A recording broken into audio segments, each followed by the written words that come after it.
Chapter 336, Teach the Scum a Lesson, Be the Matchmaker _3. Yang, why aren't there any chopsticks? Yang laughed and said, Mom, this is Western cuisine. Western meals are eaten with a fork and knife. Look at me, I hold the fork in my left hand, and the knife in my right hand. As she spoke, Yang elegantly cut off a piece of the steak, speared it with her fork, and put it in her mouth. Wait! Tsuehua interrupted in surprise. What's this, Mom? Yang asked, turning her gaze to Tsuehua in confusion. Yang, this meat is not cooked. There's still blood dripping from it. They should take it back quickly and cook it thoroughly. Yang smiled slightly and explained, this is what a medium-rare steak looks like. It's tender and juicy, and it tastes great. Tsuehua expressed her confusion. How can you eat the beef that isn't fully cooked? What if it got you sick? What if you catch mad cow disease? Yang responded, Mom, that's a misconception. In fact, a medium-rare steak is not only edible but also much more flavorful and nutritious than fully cooked beef.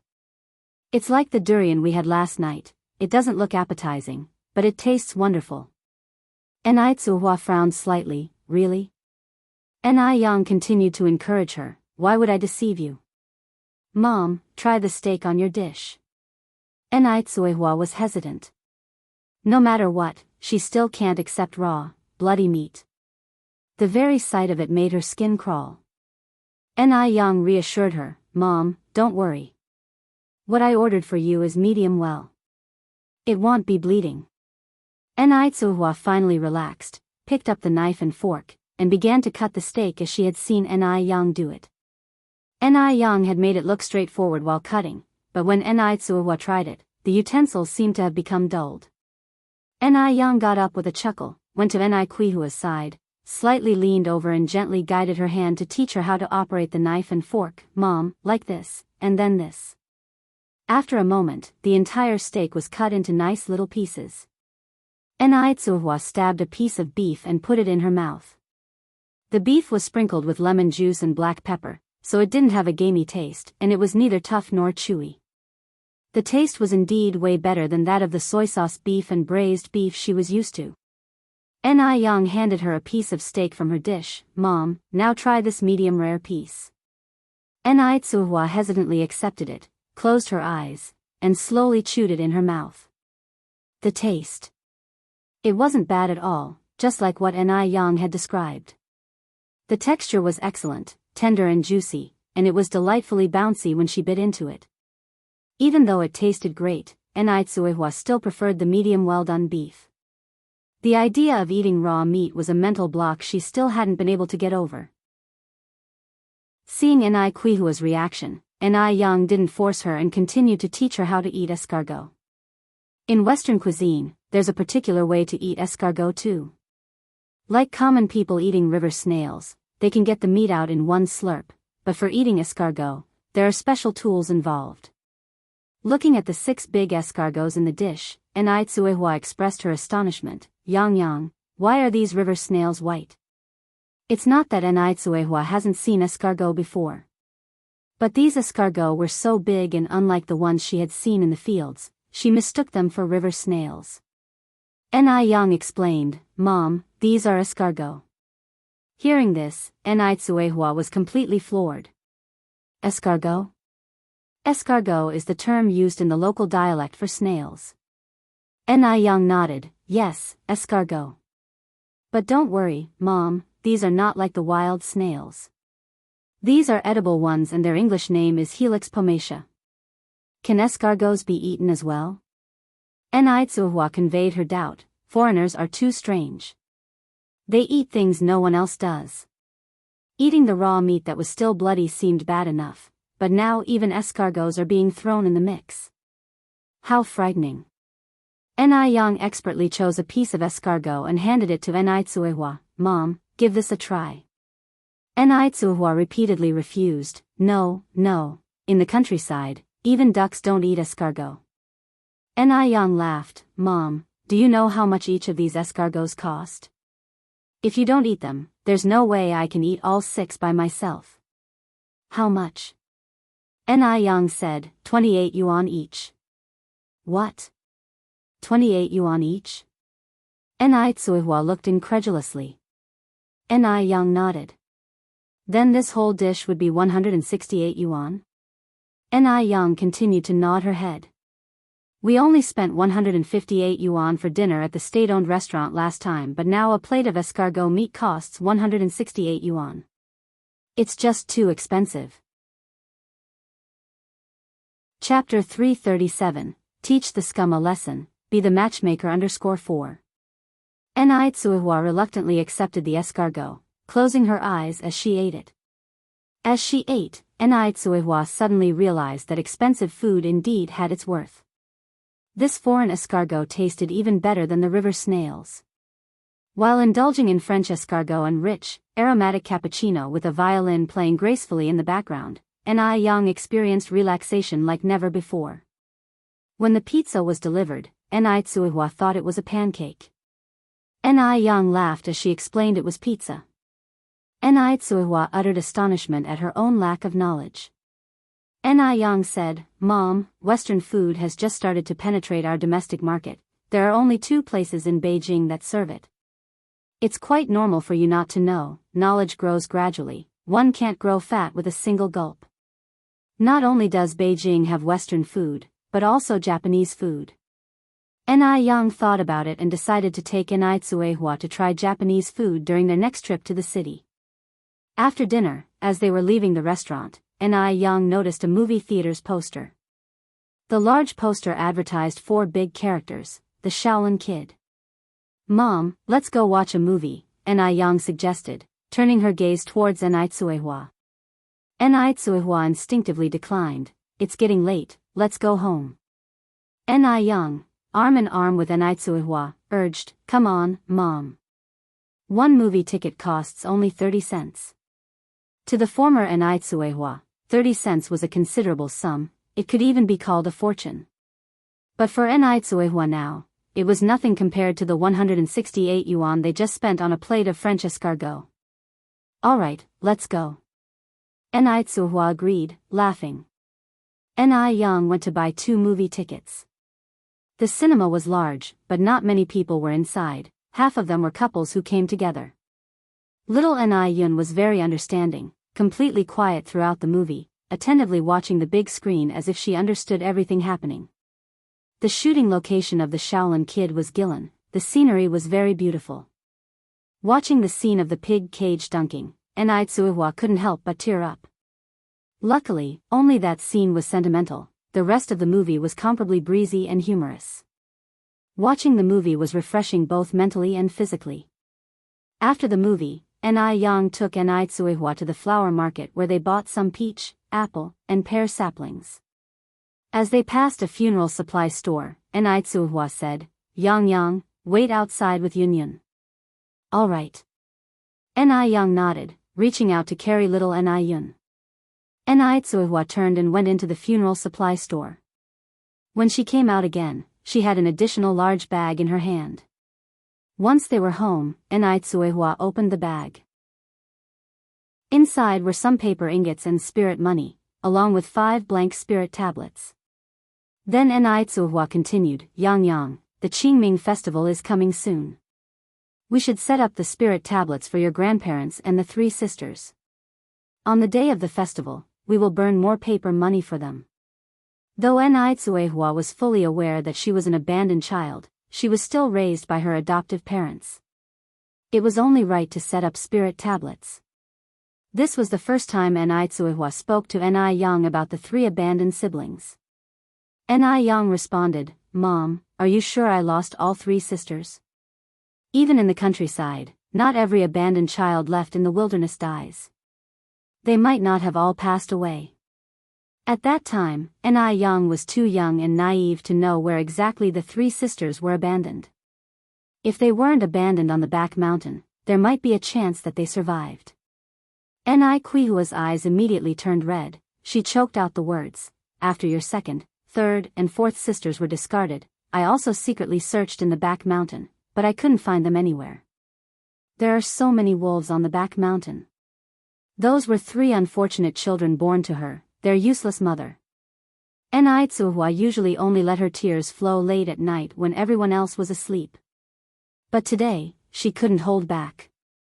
As a mother, every time she thought of her 3 unfortunate daughters, her heart ached unbearably. After all, they were her flesh and blood. Enrich responded, perhaps, they weren't abandoned on the back mountain at all. Mom, don't be so pessimistic. For all you know, my 3 sisters might still be alive. Alive? Upon hearing this, Enrich seemed to glimpse at redemption. Could they really be alive? She didn't know. Enrich said, if your second sister is still alive, she would be 17 this year. The third sister would be 16, and the youngest, the fourth sister, would just turn 12. Enrich clearly remembered their birth dates. Chapter 338, Teach the Scum a Lesson, Be the Matchmaker _5. She only despised herself for being too weak, for failing to protect her own children. She let them be born unwanted by anyone. Enrich said, Mom, don't be upset. Our 3 younger sisters, they have their own luck. They'll be fine, perhaps we'll even find them in the future. Enrich wiped away her tears, I no longer hope to find them. All I wish for is their well-being in this world. Mom, rest assured, our 3 sisters must still be alive, they are all living well. Enrich embraced Enrich. Enrich sobbed uncontrollably. It started to drizzle on tomb sweeping day. The weather was a tad chilly. The mood matched that poem. During tomb sweeping day, rain trickles down, travelers on the road are filled with sorrow. Enrich pulled out a coat from the cupboard to wear again, and followed Enrich outside to burn paper money. Because Enrich believed her 3 daughters were still alive, she did not prepare spirit tablets for them. She only honored the spirit tablets of her foster parents. Days flew by. In a blink of an eye, half a month had passed. The 2 shops in the city were already renovated. All that's left was for Enrich to pick a day to open. Enrich chose the 6th day of May. There were still 5 days left before the opening. New shops meant hiring new employees. According to the 3 people per shop standard, Enrich still needed to recruit 6 more people. Naturally, these 6 people would be from the village. Enrich offered high salaries, so the women in the village were all willing to help Enrich. New employees needed to familiarize themselves with the work environment early on, so Enrich took them to the milk tea shop and noodle restaurant to help out the very next day. After working for 3 days, the 6 people had all become familiar with their job. Enrich then led them to the new shop to prepare for its opening. These 6 people were Lu Chuanfen, Zhao Hui, Lu Chui, Wang Ruyu, Sun Xiaoyu, Wang Dongji. They were all honest and humble people who were grateful to Enrich. Therefore, Enrich felt secure leaving the shop in their hands. The day before the opening, Enrich bought some braised meat for everyone to take home. Everyone took their meat home, while Enrich stayed in the shop to deal with some minor details. Yang, is your shop really opening the day after tomorrow? Zhou Xiaolian, the neighboring shop owner's wife, came over to join the fun. Enrich was always enthusiastic and knew how to get along with people. During the renovation, she offered everyone bread and milk tea in consideration of the noise disturbance. This goodwill left everyone with a good impression of her. Enrich nodded, yes, ma'am. Zhou Xiaolian continued, Yang, you've prepared so many noodles and milk tea, aren't you afraid you won't get enough customers tomorrow? I don't mean to sound negative, but this shop is rather tricky. Enrich laughed, ma'am, I'm confident that I'll be able to sell everything. After all, Enrich didn't believe in the whole feng shui thing. If it really had to do with feng shui, wouldn't all the shops in this row have to close down? Yet, she saw other shops doing quite well. Moreover, Enrich had spent 3 days doing promotions at the old shop. Enrich wasn't worried about her business at all. After all, the noodle restaurant and milk tea shop had already built a substantial reputation in the city's food industry over the past half a year.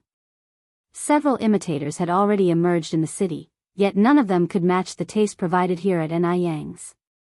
Therefore, everyone preferred to come to Ni Yang's. Zhou Xiaolian gave Ni Yang a look. Yang Yang, you're still too young. There are things you have to believe in. Why don't you burn some things at the front of the shop to ward off evil? Otherwise, I'm really worried. If there weren't problems with the feng shui of these two shops, how is it possible that 3 shops opened in a row and all had to close down?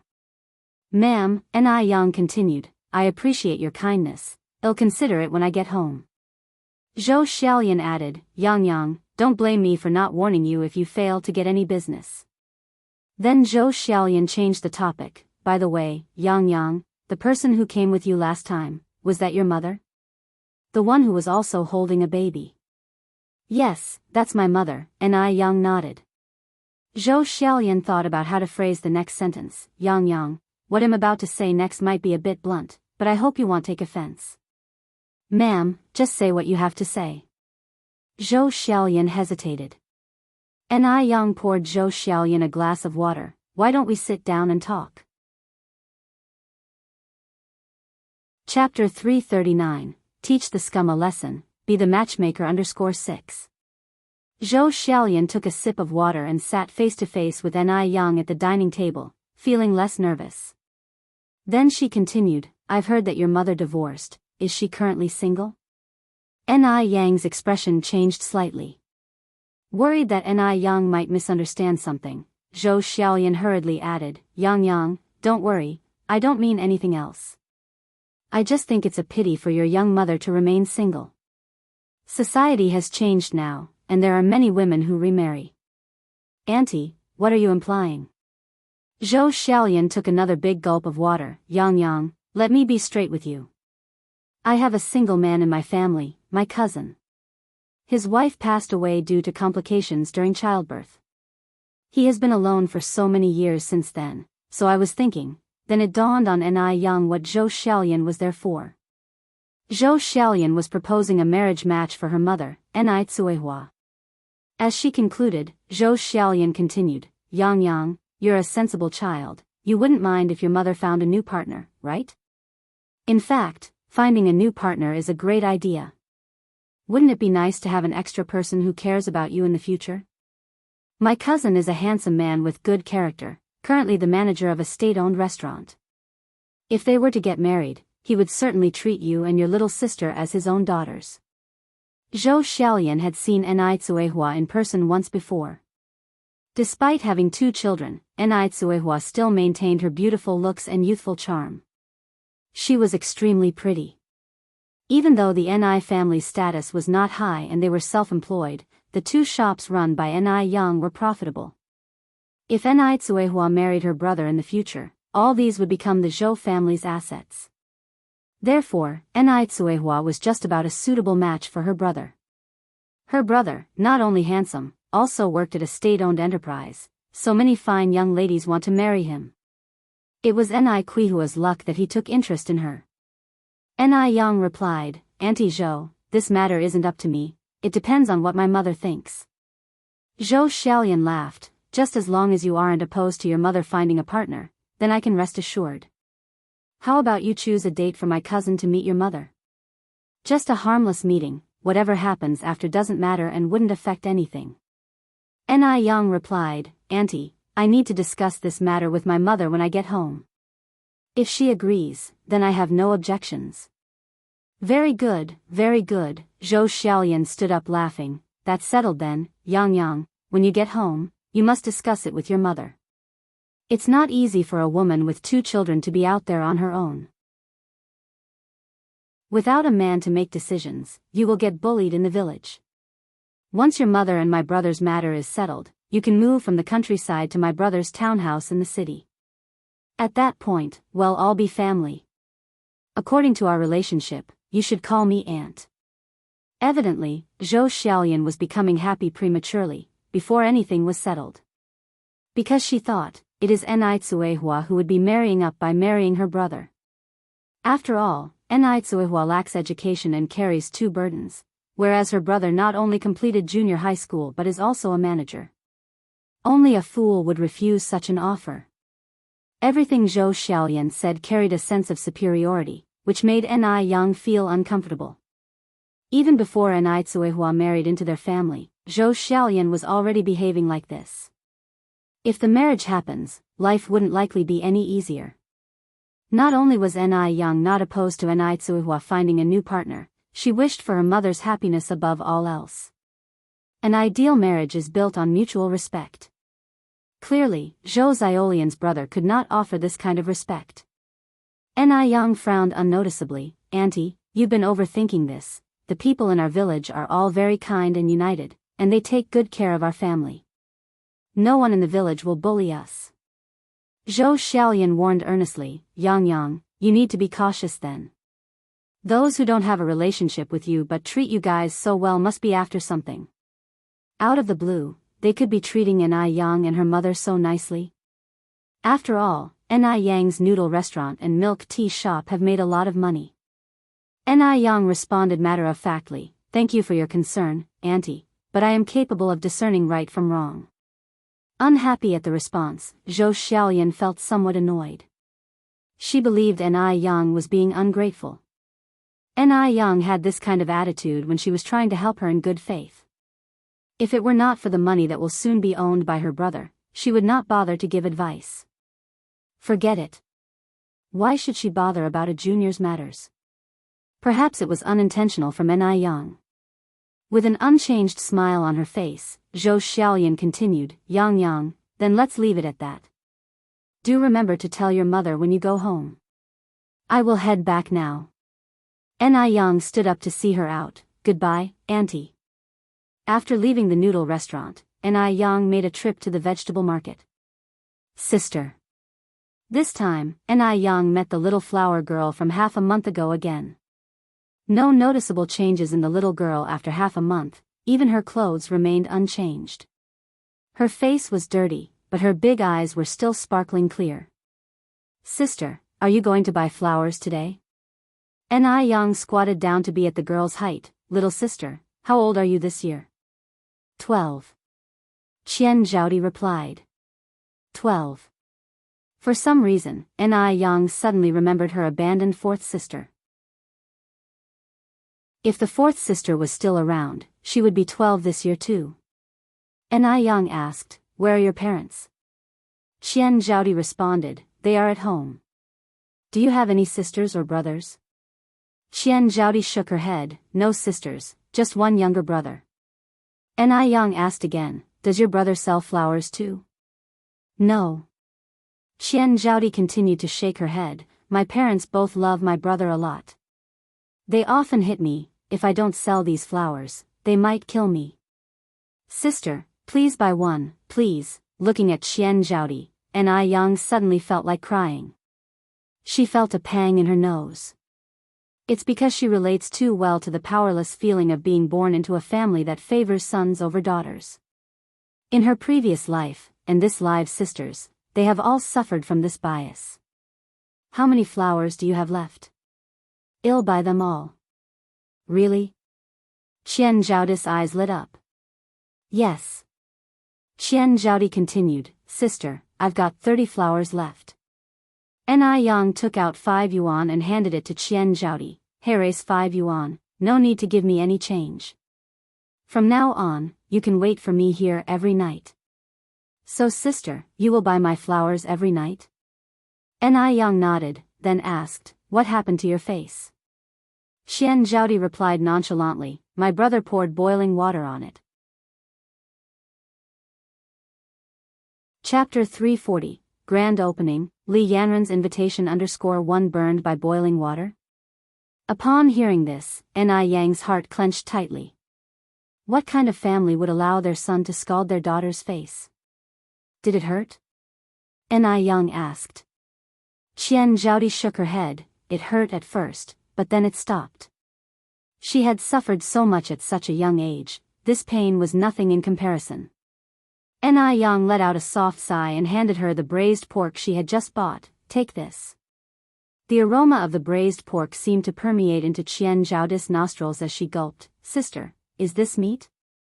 Ni Yang nodded, yes, it's meat. Sister, are you giving me all this meat? Qian Zhaodi asked, somewhat uncertain. Thank you, sister. A smile bloomed at the corner of Qian Zhaodi's mouth. Don't mention it. Ni Yang reached out to caress her head. By the way, little sister, what's your name? My name is Qian Zhaodi. Qian Zhaodi. Just from her name, one could tell how much her parents devalued girls in favor of boys. Sister, what's your name? Qian Zhaodi then asked. My name is Ni Yang. Qian Zhaodi smiled and said, Sister, your name is really beautiful. Thank you. Ni Yang continued, Little sister, do you go to school? No. Qian Zhaodi shook her head, but even though I've never been to school, I know a lot of characters and I can even write my name. There was a primary school in the village and Qian Zhaodi would always sneak up to the windows to listen to the teacher's lectures. The children in the classroom would be absent-minded, but Qian Zhaodi was thirsting for knowledge. Seeing that it was getting late, Qian Zhaodi continued, Sister, thank you for the pork. I have to go home now. I'll wait for you here again tomorrow night. Go ahead. Ni Yang waved to her, be careful on the road. Returning to her secret hideout, Qian Zhaodi pulled out the money hidden in the gaps between the bricks and started counting. Adding the 5 yuan that Ni Yang just gave her, her total savings now amounted to 10 yuan and 3 cents. She had already checked, it cost 28 yuan for a train ticket to the neighboring city. She was still 18 yuan short. On top of that, she would need to live in the neighboring city. By her calculations, she would need at least 100 yuan. She was still far from her goal. Thinking about this, Qian Zhaodi let out a sigh, put the money away, left her hideout, sat at the entrance of the alley, and began to devour the braised pork that Ni Yang had given her. Never in her life had Qian Zhaodi felt so satisfied eating meat. She was rarely even afforded basic porridge or rice. Just then, a happy family of 4 passed by, chatting and laughing. Watching them, her eyes welled up with tears. If she could, she too would like to have a pair of kind parents, a cute little brother. They wouldn't even have to treat her well, just as long as they didn't hit or scold her like a normal family. What a pity. This wish would never come true in this lifetime.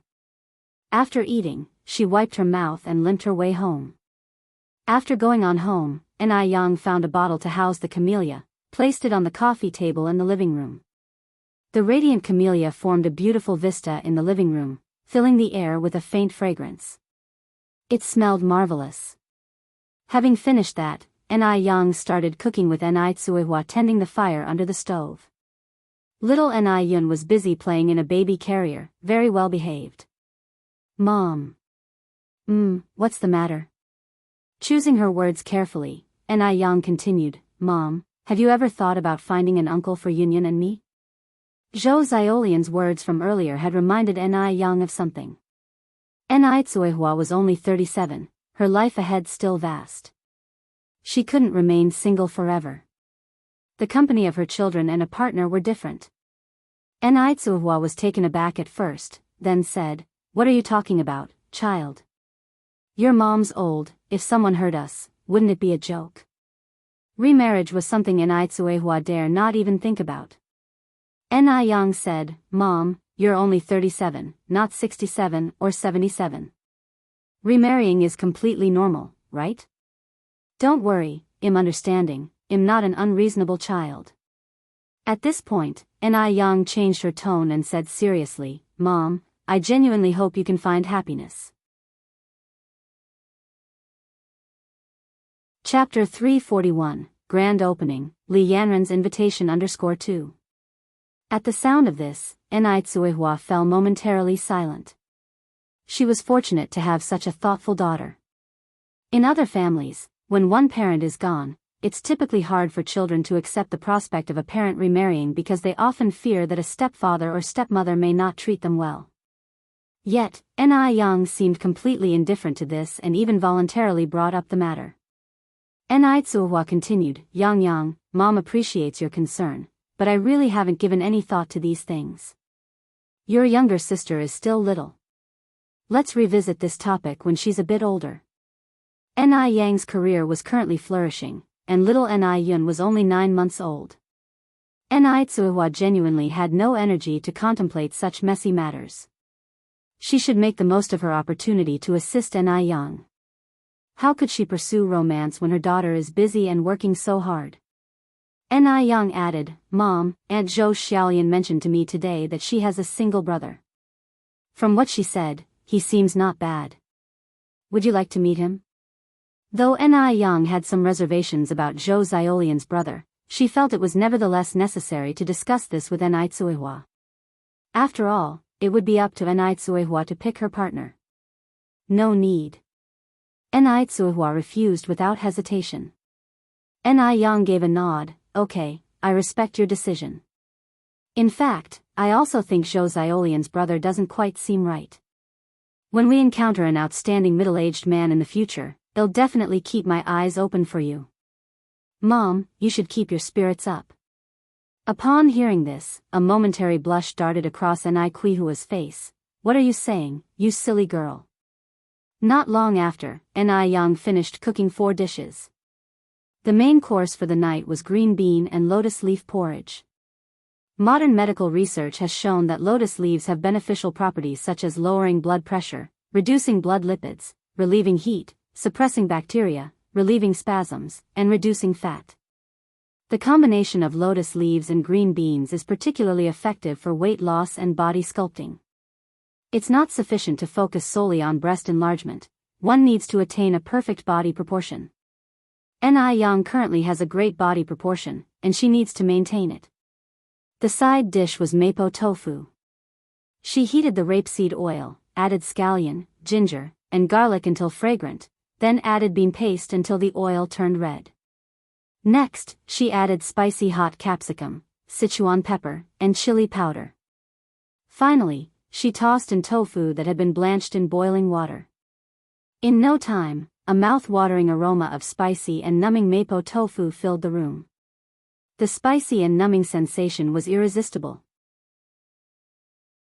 With this bowl of mapo tofu, one could consume several bowls of green bean and lotus leaf porridge. Furthermore, tofu has the property of boosting metabolism, which can contribute to longevity. Next, she prepared sautéed lamb liver with eel. Eel contains components such as vitamin A and lecithin, all of which are beneficial to hormonal secretion and essential for breast development. Therefore, during puberty, it's crucial for girls to consume more eel to achieve breast enlargement. Winter melon stew with black fish. The combination of black fish and winter melon has great blood circulation promoting and liver and kidney nourishing effects, making it a particularly beneficial dish for women. The final side dish was spicy pickled cowpeas. For dinner, there were 3 stir-fry dishes and a pickled dish, which made for a highly satisfying meal for the 3 of them. The next day, just as Ni Yang arrived at her shop, Zhou Xiaolian showed up. "Yang, did you tell your mom about what we discussed yesterday?" "I did." Ni Yang replied honestly, "But my mom isn't currently considering anything in that regard." "Auntie, thank you for your kindness, but it seems that there's no destined connection between your brother and my mom." Was this a rejection? Zhou Xiaolian looked at Ni Yang, somewhat incredulous. With such great prospects, how could Ni Yang refuse her brother? Could it be that Ni Yang felt superior because she owned a few shops and looked down on her brother? What did ownership of a few shops amount to? A petty proprietor could never compare to her brother, who was a high-ranking official. Or could it be that Ni Yang didn't tell Ni Tsuihua about this at all? Yes. That must be it. This seemingly sensible girl was far more cunning than she appeared. Afraid that her mother might treat her badly after getting married, she decided to deceive them all. With a smile remaining on her face, Zhou Xiaolian said, "All right, I understand. I'll be heading back then. Take care, Auntie." The moment Zhou Xiaolian returned to her shop, her husband, Li Yinsheng, came out to meet her. "How did it go? Did you arrange everything?" Zhou Xiaolian shook her head. Li Yinsheng said, "I told you earlier, don't harbor unrealistic hopes. With the income her shop brings in each month, do you think she would consider your brother?" With that, Li Yinsheng showed 2 fingers to signify a monetary amount. Chapter 342, Grand Opening, Li Yanren's Invitation _3. Zhou Xiaolian continued, it's not an issue with the women per se, but entirely with that girl Ni Yang. I believe Ni Yang hasn't even talked to her mother about this. Plus, I wouldn't introduce her to my brother if she couldn't earn some money in a month. Besides considering her elder brother's interest, Zhou Xiaolian had her own ulterior motives. After all, everyone is inherently selfish. She coveted Ni Yang's recipe. The recipe for pickled fish noodles and milk tea. Once her brother marries Ni Tsuehua, she and Ni Yang would become part of the same family, and naturally, there would be no secrets. Once she has the recipes for pickled fish and milk tea, she would just need to sit at home and collect money. Alright, enough with the nonsense. Li Yinsheng said impatiently, your brother isn't lacking in potential brides. Why are you so concerned for him? I'm his sister, how can I not worry? Zhou Xiaolian glared at Li Yinsheng, I need to go to my mother. And you stay here and look after the shop. Li Yinsheng could only shake his head helplessly. Zhou Xiaolian went straight back to her parents' house. Her family was well off. Both her parents were retired directors of a factory. Although her only brother was devoid of a wife, he had a good job, a dependable livelihood, a high salary, and often had some extra perks. This was why so many eligible women were willing to marry him. After hearing Zhou Xiaolian's plan, her mother, Ji Muden, fussed, what kind of joke is this? There are so many young ladies ready to marry your brother, and he doesn't need them. You're introducing a widow with 2 children to him. Xiaolian, don't you care about your brother anymore?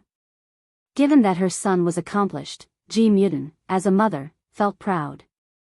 Moreover, they came from a family of salaried employees. How could they marry a self-employed woman? Zhou Xiaolian smiled and said, Mom, don't look down on self-employed people.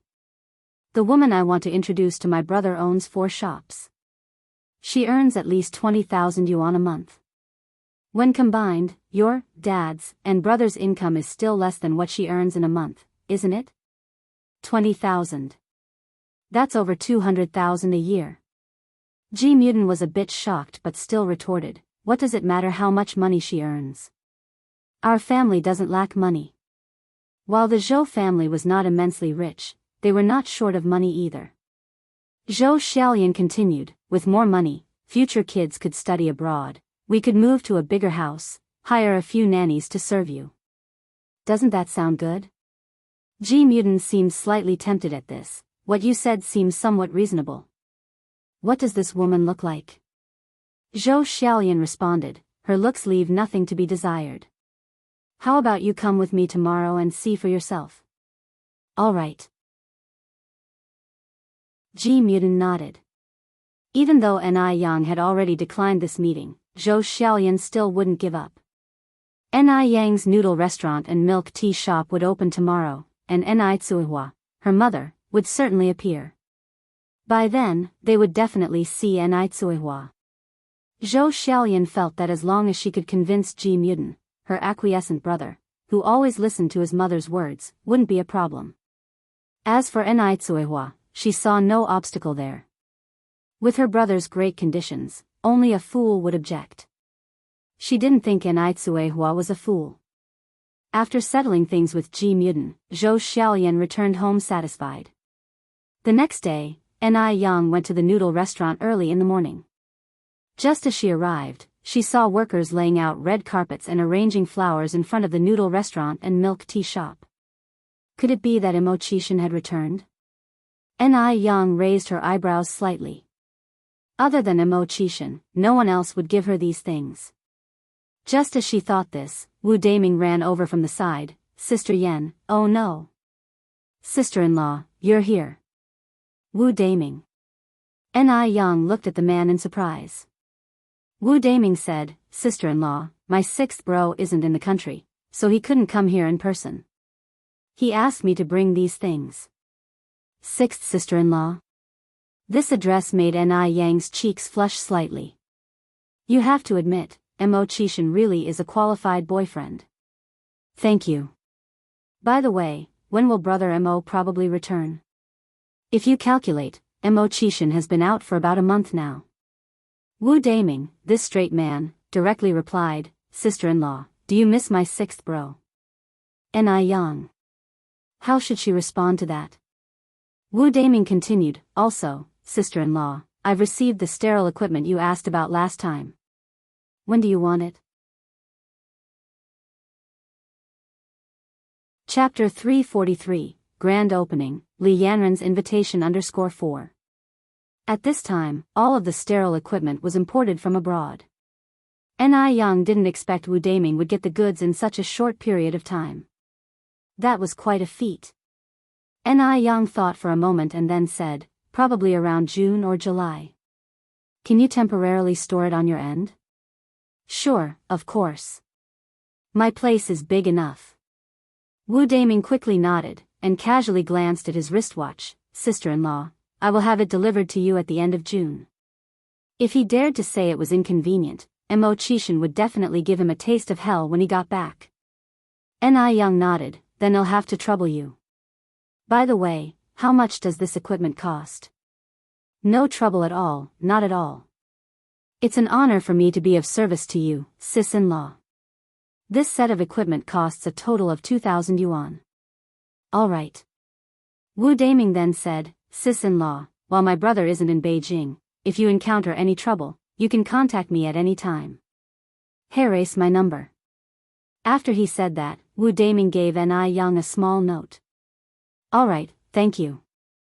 Wu Daming looked at his watch and said, we're all family here, sis-in-law.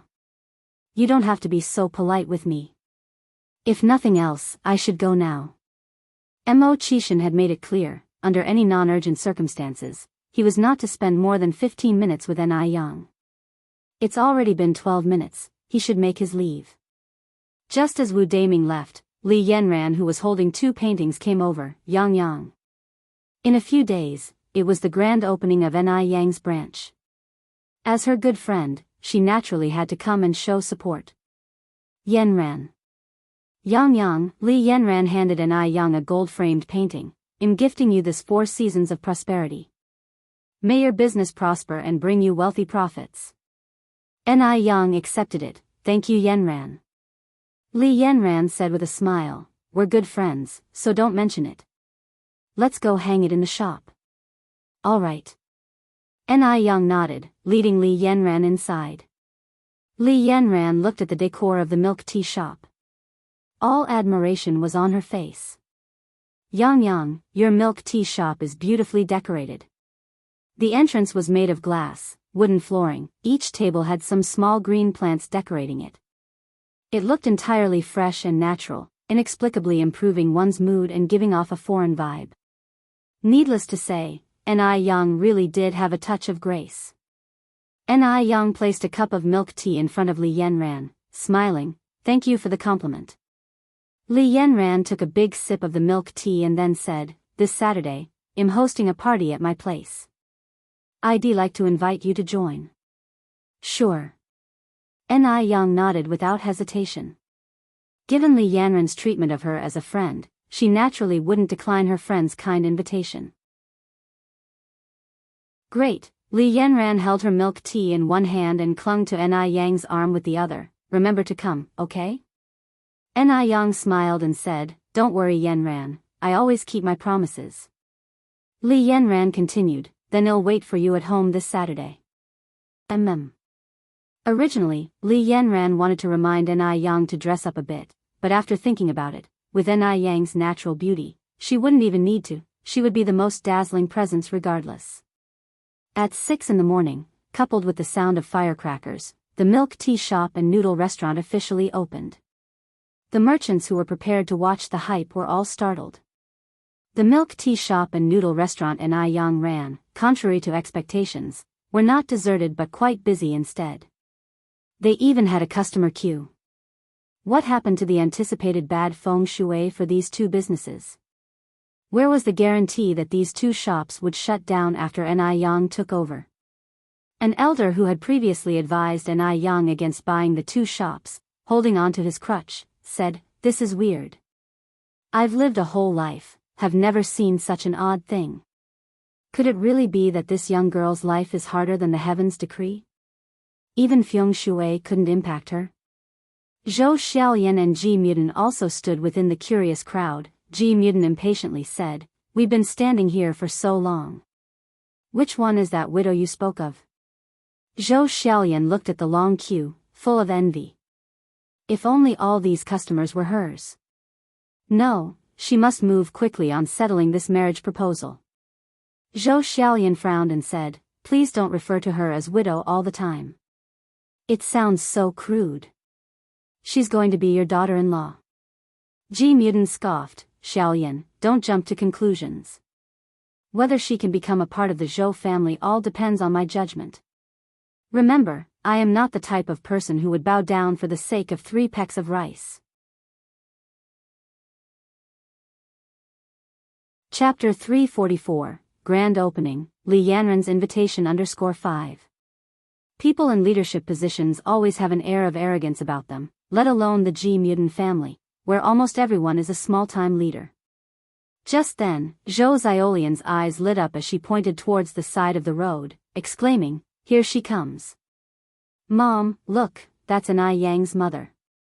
Doesn't she look quite decent?" "Which one?"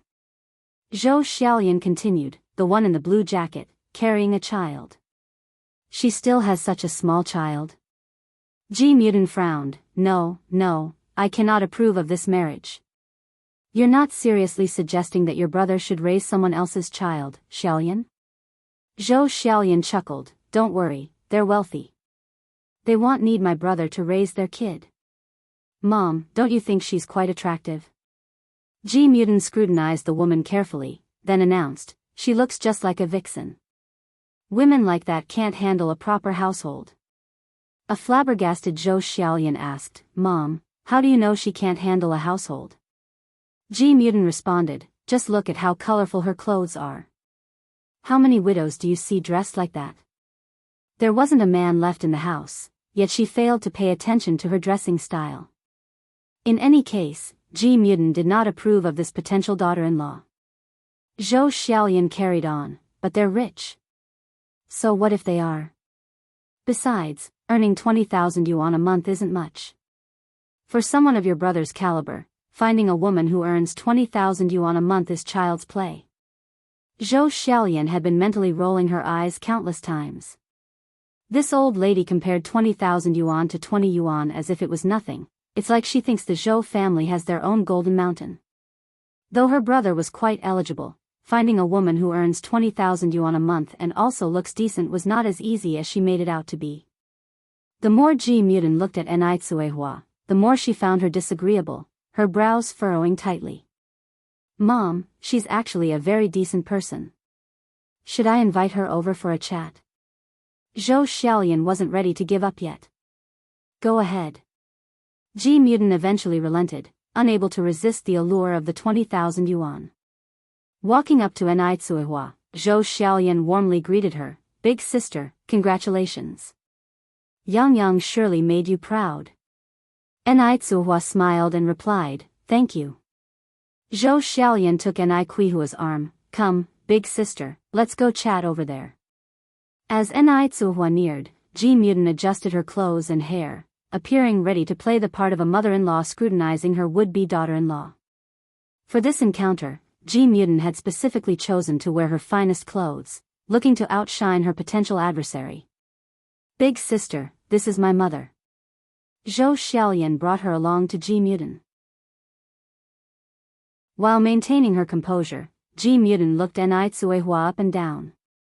Despite Enai Tsuehua being wealthy, the Zhou family was a working-class household, so in terms of social status, Enai Tsuehua was marrying up.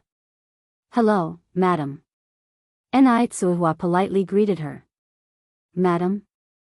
Ji Mudan subtly wrinkled her brow. Goodness, what an outdated formality. Wasn't this only used by rural people? How could the Zhou family allow such a woman to marry into their home? Like a stern school principal, Ji Mudan asked, "What's your name? How old are you?" Enai Tsuehua furrowed her brows slightly. What was this old woman trying to imply? Who begins a conversation by asking such questions? With a hint of apology, Enitsuihua replied, I'm sorry, but I need to return to the shop. I'll leave now. Once she finished speaking, Enitsuihua, cradling little Enayun, took her leave. Ji Mutin was so enraged, she was practically hopping mad. What kind of attitude is that? Is that how she plans to treat her future mother-in-law? Giving me the cold shoulder even before she's married in. God knows what'll happen once they're married. A speechless Zhou Xiaoyan replied, Mom, you have to admit that you were out of line just now. Why did you even start off with such questions? You could have gone about it more subtly. People like her don't deserve to step through the doors of the Zhou family. Just because she has a little money, she thinks she's something special. Ji Mutin had a deep disdain for the rich. Zhou Xiaoyan continued, Mom, please calm down. Things aren't as bad as you're making it out to be. Let me go talk to her. We haven't even married her into the family yet. You can start teaching her once they're married and have their certificate.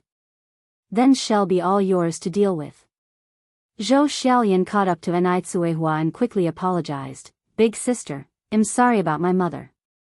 She was a bit abrupt just now, but please don't take it to heart. Hey Race, what's going on? You see, I have a brother. Chapter 345, Grand Opening, Li Yanren's Invitation _6. Zhou Xiaoyan was afraid that Enai Yang hadn't told Enitsuihua about the matter, so she explained it all over again, and specially boasted about how capable her brother was, and that they were all from working families. Enitsuihua replied, Big sister, thank you for your kindness. But I was born a peasant woman, I'm afraid I'm not match for your brother. Besides, I have no plans to remarry right now. Zhou Xiaoyan didn't get the rejection in Enikuihua's words, and hastily said, You are a match, a perfect match. As the old saying goes, when marrying, marry a virtuous wife. Big sister, even though your personal condition is not as good as my brother's, I can tell you are quite virtuous. It's good that Enitsuihua knows her worth and realizes she's not a match for her brother. Enitsuihua continued, I'm sorry, big sister, you should go find someone else. Zhou Xiaoyan continued, Big sister, you don't need to worry about other issues. My mother may have a foul mouth, but she means well. Once you married into our family, just sit and enjoy your blessings. Enitsuihua found Zhou Xiaoyan to be too persistent, so she said bluntly, Big sister, let me tell you the truth, I have no plans to remarry. After that, Enitsuihua turned and went into the shop. This time, Zhou Xiaoyan understood what Enitsuihua meant. So she thinks her brother is not good enough? Huh. What a big appetite. A widow who nobody wanted, and she's still so picky. She really thinks she can marry into a good family. Zhou Xiaoyan walked back to Ji Mutin with a complex expression. Ji Mutin said, Xiaoyan, let me make it clear to you, firstly, I absolutely will not coax her. Secondly, I must make her apologize for her attitude just now. Otherwise, she can forget about marrying into our Zhou family in this lifetime. Zhou Xiaoyan was also furious. She retorted, You don't allow her to marry in our family? She might not even want our family. What? Ji Mutin widened her eyes in disbelief. She's picky about our family? Does she know what a working family is? Zhou Xiaoyan sighed, Mother, it's not about whether you accept her or not now. Forget it, no use talking more, anyway, there's absolutely no hope for this matter. Ji Mutin was furious upon hearing that Enitsuihua didn't fancy her son. I was the one who didn't fancy her first. Just a widow, can't my son find whatever kind of girl he wants? I'm sure that woman is just pretending she doesn't like us because she's afraid of losing face. Ji Mutin muttered angrily, she almost cursed Enikuihua's ancestors. Just then, Zhou Xiaoyan saw something. Mother, isn't that my aunt? In the distance, a young man and a woman were helping an older woman with white hair towards Enai Yang's noodle restaurant. Ji Mutin immediately stopped muttering and looked over. It is your aunt. Let's go over and say hello. Ji Mutin changed her condescending attitude and became overly kind and affable as she walked to the trio. Ah. Isn't this my little aunt? What brings you here? Xiolian's shop is just nearby. I hope you, Xiaoxiu, and Cici can come and sit. Zhou Xiaolian followed behind her and said, Aunt, I haven't seen you for years, and Xiaoxiu and Cici too. Since you're here today, you must dine at my place before you leave. With the mother and daughter being so enthusiastic, everyone could tell that this old lady was not an ordinary person. In fact, the old lady was indeed extraordinary. This old lady was the mother of Shangguan Dehui, and the grandmother of Shangguan Su and Shangguan Shi. The Shangguan family was just like the Mo family, both were prestigious families that had stood for centuries. Shangguan's old lady squinted slightly. I'm sorry, as one grows old, the memory is not as good as before. May I ask who you are? The Zhou family and the Shangguan family were at best distant relatives. This distant relationship traced back to the sister of Shangguan's old lady, whose son's wife's cousin's sister-in-law's daughter was related. So, it was normal that the old lady didn't recognize Ji Muden and her daughter. Ji Muden introduced herself formally. Listening from the side, Shangguan Su was afraid that Ji Muden would suffocate from talking too much without being able to catch her breath. Such a distant relationship, and they still dared to recognize relatives randomly, how audacious. Indeed, poor people in a bustling city find no one paying attention to them, while the rich in the remote mountains have distant relatives. After listening for half a day, Shangguan's old lady still couldn't figure out what relationship Ji Muden and her daughter had with their family. She turned her head and looked at Shangguan Su. Little Cici, let's hurry up and get in line. I'm telling you, the noodles at this place are really delicious. She had seen too many people recognizing relatives out of nowhere, like the people in front of her. The three of them walked towards the noodle restaurant. Ji Muden stepped forward and said, Little aunt, noodles are not nutritious. Why don't we go to Xiolian's shop, let her cook something delicious and serve you properly. Zhou Xiaolian quickly added, Yes, auntie, let me cook something yummy, to serve you properly. The Shangguan family was a true prestigious family, who wouldn't want to be related to them? Otherwise, would Ji Muden be so humble? Ever since she became a leader, Ji Muden had never bent over. Today was the first. Shangguan's old lady calmly said, The two of you, I am not your aunt. I do not know you, please do not follow us anymore. After saying that, the three of them went directly into the noodle restaurant and started lining up. Ji Muden sighed, the old lady of such a big family is indeed different. She's already so old, yet her mind is still so sharp. If Shangguan's old lattice mind could be a little more muddled, maybe today she could have recognized her as her niece. There were many people eating in the restaurant. Shangguan, she said, Grandma, brother, you line up here, I'll go next door to buy milk tea. Brother, do you want fully sweetened or half sweetened? Shangguan Su didn't understand what full or half sweet meant for a moment. Shangguan, she explained, you like it sweeter or milder? Shangguan Su said, half sweetened is fine. Cici, I want a sweeter one. Shangguan's old lady looked at Shangguan Shi pitifully. Shangguan Shi was quite determined. Grandma, doctor he said you have to eat less sweet. Chapter 346. The lovely Mrs. Shangguan, heavily mistreats the family of Qian Zhaodi_1, why can't I eat sweets anymore? Elderly Madame Shangguan became worried as soon as she heard she couldn't have sweets anymore. Granny, you have diabetes, so eating too many sweets is bad for your health. Elderly Madame Shangguan started to play dumb in order to eat sweets. Since when do I have diabetes? I don't remember having diabetes at all. I don't care, I want to drink something sweet. Old baby, once you grow old, you revert to being a child.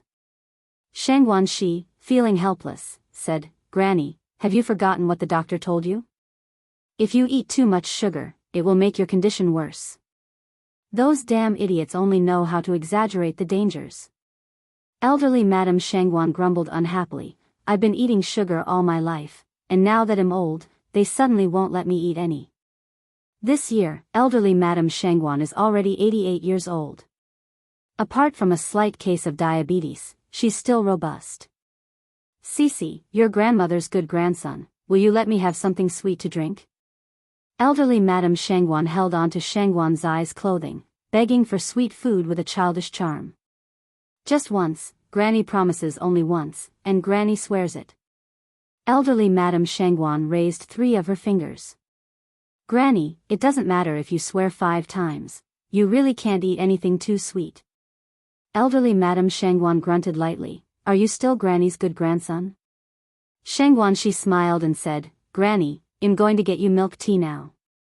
Elderly Madame Shangwan proudly lifted her face, ignoring Shangwan she completely.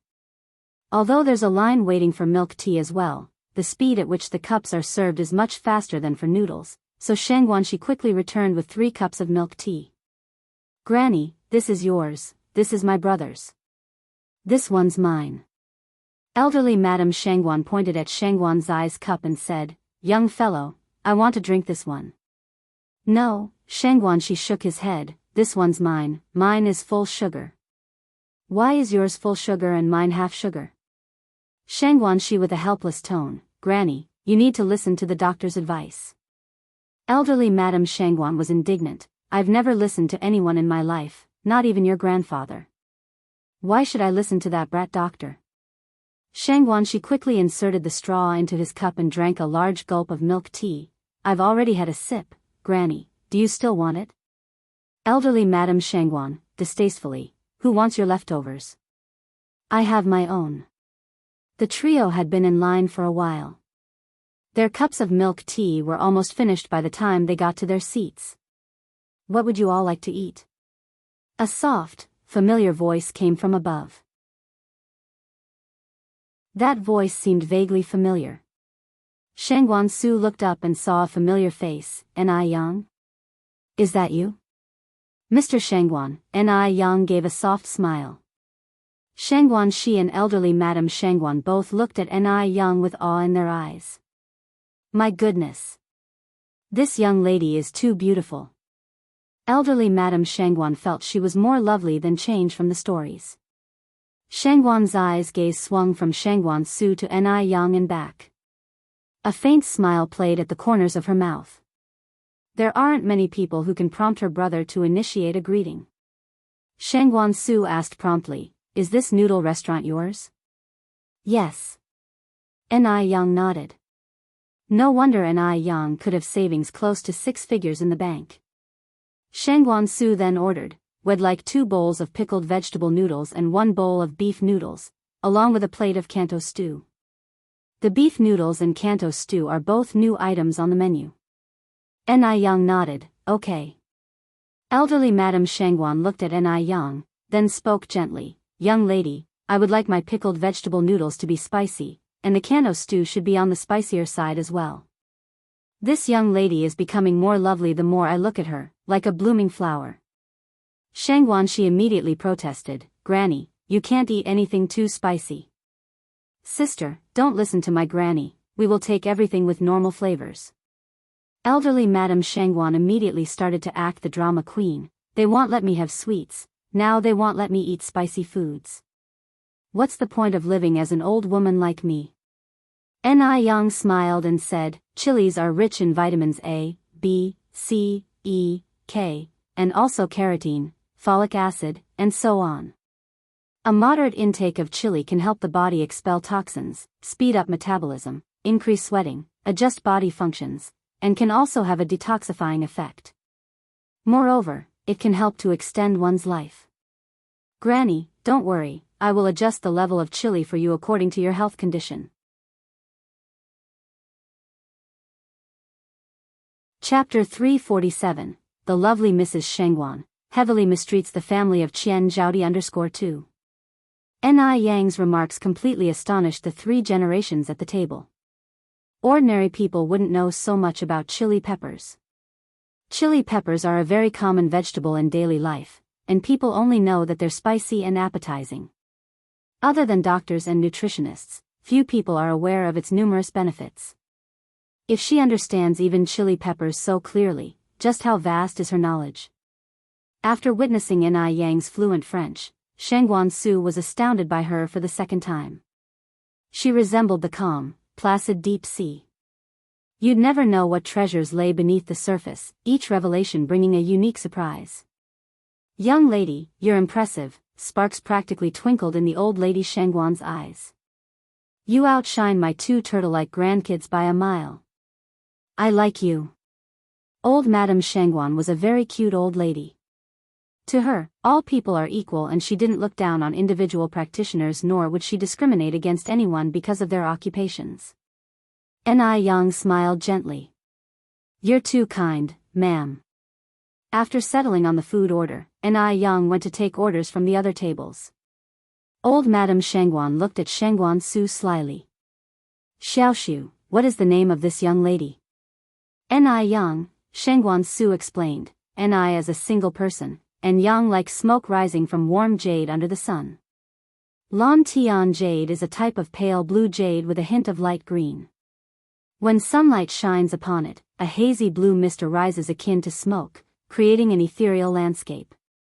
Shangguan Shi exclaimed, wow! What a beautiful name. Truly, her name matches her. Old Madame Shangguan continued, how many people are in the young lattice family? How old is she this year? Tongue-tied, Shangguan Su retorted, are you the director of the Family Planning Bureau doing a census? Old Madame Shangguan sighed, how can such a pretty girl not be my granddaughter? If she were my granddaughter, I'd go into the temple to burn incense every day. Shangguan Su, Shangguan Shi, is it really okay for you to disdain your own grandchildren like this? Soon, Ni Yang brought over 3 bowls of noodles and a portion of Kanto stew. It smells so good. Old Madame Shangguan rubbed her hands together impatiently. Careful, it's hot. This is your complimentary dish. Okay, thank you, young lady. Old Madame Shangguan continued, young lady, I heard others calling you Yang Yang, may I call you that as well? Old Madame Shangguan had her own plans and naturally wanted to get on good terms with Ni Yang. Moreover, she genuinely liked Ni Yang. Ni Yang nodded, of course. Old Madame Shangguan smiled, Yang Yang, thank you for putting up with an old woman like me. Then I'll call you Yang Yang too. Shangguan Shi introduced herself cheerfully, Yang Yang, my name is Shangguan Shi, and Shangguan Su is my brother. Just call me Cici. Ni Yang being straightforward responded, Cici. Shangguan Su, going by this trend, shouldn't Ni Yang call him Shushu? But before Ni Yang got to call him Shushu, she went off to take orders for other tables. Old Madame Shangguan stirred her bowl, this is my first time eating beef noodles. You guys should try the pickled vegetable noodles, they're really delicious. Shangguan Shi took a whiff, indeed it smells delicious. Old Madame Shangguan pouted, of course. Would I have brought you all here if the food was bad? Old Madame Shangguan was an experienced foodie. After tasting a bite of the pickled vegetable noodles, Shangguan Shi gasped, oh my gosh. It really is delicious. No wonder Grandma sneaks here every day to eat. Feeling guilty, old Madame Shangguan rubbed her nose, I don't sneak here to eat every day. Seeing them react this way, Shangguan Su decided to have a bite too. The taste was truly astonishing. The beef noodles are delicious, too. Old Madame Shangguan plucked a pickled vegetable noodle from Shangguan Zai's bowl. Let me try your pickled vegetable noodles. Then you need to let me try your beef noodles too. The grandmother and granddaughter sampled the noodles from each other's bowls. Although all 3 of them had tasted exotic delicacies, these 3 bowls of noodles still amazed them. This fascinating sensation could only be understood by those who tasted it firsthand. When leaving, old Madame Shangguan specifically told Ni Yang goodbye, Yang Yang, we're heading home. The restaurant was quite busy, with Ni Yang hardly taking a break. But she always carried a slight smile on her face. Even though she seemed never to tire, her smile was contagious, even making Shangguan Su unconsciously smile back.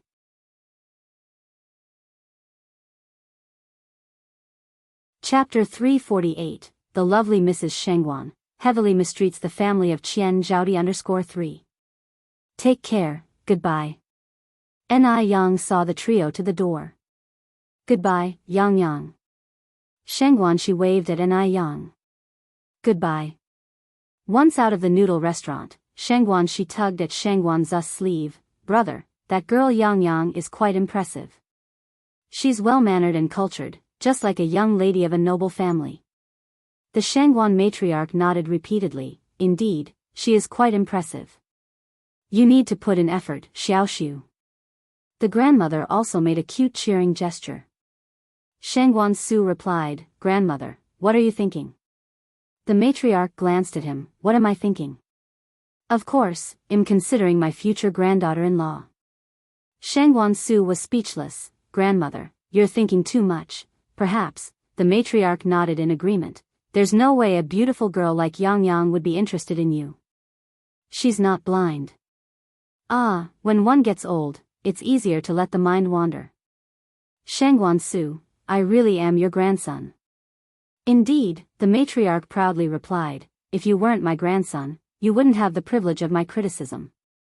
Shangguan Su, Shangguan she chuckled, brother, seriously, you have to try harder. Yang Yang is exceptional, she must have a lot of suitors. Shangguan Su replied, we are just friends, and I don't have any other intentions. Really? Shangguan she arched an eyebrow. Really? Shangguan Su responded earnestly. The Shangguan grandmother sighed, even if you had other intentions, Yang Yang wouldn't be interested in you. If I were Yang Yang, I wouldn't be interested in you either. I would look for someone tall, handsome and rich. Someone more handsome than Tony Leung Chiu-wai. At this time, the 1984 version of Dear Cauldron, starring Tony Leung Chiu-wai, had just come out. The show was a hit and gained a group of dedicated fans, and the Shangguan matriarch was one of them. Shangguan Su, this is really my grandmother. After the noodle restaurant closed for the night, Yang went to the vegetable market. As soon as she got to the market, she saw Zhaodi holding a bright red camellia flower and looking around expectantly. Zhaodi. Sister Yang. When she saw Yang, Zhaodi's eyes gleamed with delight. In the dark, bleak days, Yang had become her only salvation, her only light, illuminating her path forward. Zhaodi, this is for you. Yang handed her a prepared lunchbox. Thank you, sis. You're welcome. Yang patted her on the head and took 5 yuan out from her pocket. This is for your expenses today. Zhaodi took the money and hesitated a bit before saying, Sister Yang, you don't have to give me 5 yuan every day. Yang smiled subtly, it's fine, take it. After parting ways with Yang, Zhaodi went back to her secret hideaway, sitting at the entrance of the alley, carefully opening the lunch box, filled with fish slices, noodles, meatballs, and vegetables. Zhaodi took a bite of the noodles and narrowed her eyes in content. So delicious. She had never eaten such delicious noodles in her life. After finishing the noodles and hiding the money, Zhaodi headed home, hobbling. When she got home, Qian Xingxian, Zhao Xiaoxi, and Qian Wangkai had already had dinner, leaving her a bowl of cold rice soup. Zhaodi gulped down the soup and went back to her room. It was more of a pigsty than a room, with a faint smell of stench still lingering in the air. Zhaodi didn't mind. She reached under the bed and pulled out a peach pit. The pit was small and red, and one side already had a small notch from being rubbed against the ground. Zhaodi took the pit and began rubbing the other side on the ground. If she could smooth the other side, the pit could be shaped like a small vegetable basket. Just then, the door was kicked harshly open. Before Zhaodi could react, her hair was roughly grabbed. Qian Xingxian dragged Zhaodi outside. You little beast. You're getting bold now. Even learned to steal money. Dad, I did not steal any money. Dare to argue, do you? Zhao Xiaoxi approached with a rolling pin, striking Zhaodi's back forcefully. Qian Xingxian also ridiculed Zhaodi with punches and kicks. The couple was ruthless, showing no mercy. You little slut. How dare you steal my money? Do you want to die? This will teach you to steal. This will teach you.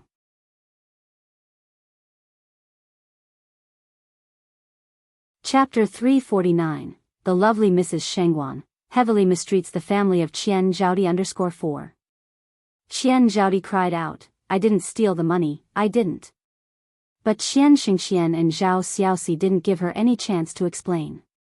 In no time, they had beaten Qian Zhaodi until she was black and blue. While feasting on a large chicken thigh, Qian Wangkai clapped and cheered. It's her who stole. Beat up this money-wasting brat to death. So it wasn't you who stole? Zhao Xiaoxi spoke cruelly. Then where's my money? Was it stolen by a ghost? You little parasite, I'll beat you to death today. Qian Zhaodi's heart-wrenching cries attracted the neighbors. What on earth did the child do wrong to deserve such a beating from you? If you keep beating her like this, someone might end up dead. The person speaking was an old woman with white hair. Grandma Gu. Qian Zhaodi hid behind Grandma Gu in fear. Zhao Xiaoxi stood with her hands on her hips. You think we want to hit her? This little parasite, she's even learned how to steal money now. I didn't, Grandma Gu, I didn't. Qian Zhaodi shook her head, her face streaming with tears. Good child, Grandma believes you. Grandma Gu wiped the tears from Qian Zhaodi's face and continued. Xingqian, Xiaoxi, listen to my advice. You must do good deeds to have good outcomes. If you are unwilling to keep Zhaodi, you can give her to me to raise. You want to raise her? Give me money, Qian Xingqian said. How much do you want? Grandma Gu replied. Qian Xingqian said, by the standard of 1,000 yuan per year for 12 years, you should give me 12,000 yuan. 12,000? At that time, a farmer's annual income was just over 100, 12,000 was astronomically high. Qian Xingqian was simply asking for an exorbitant amount.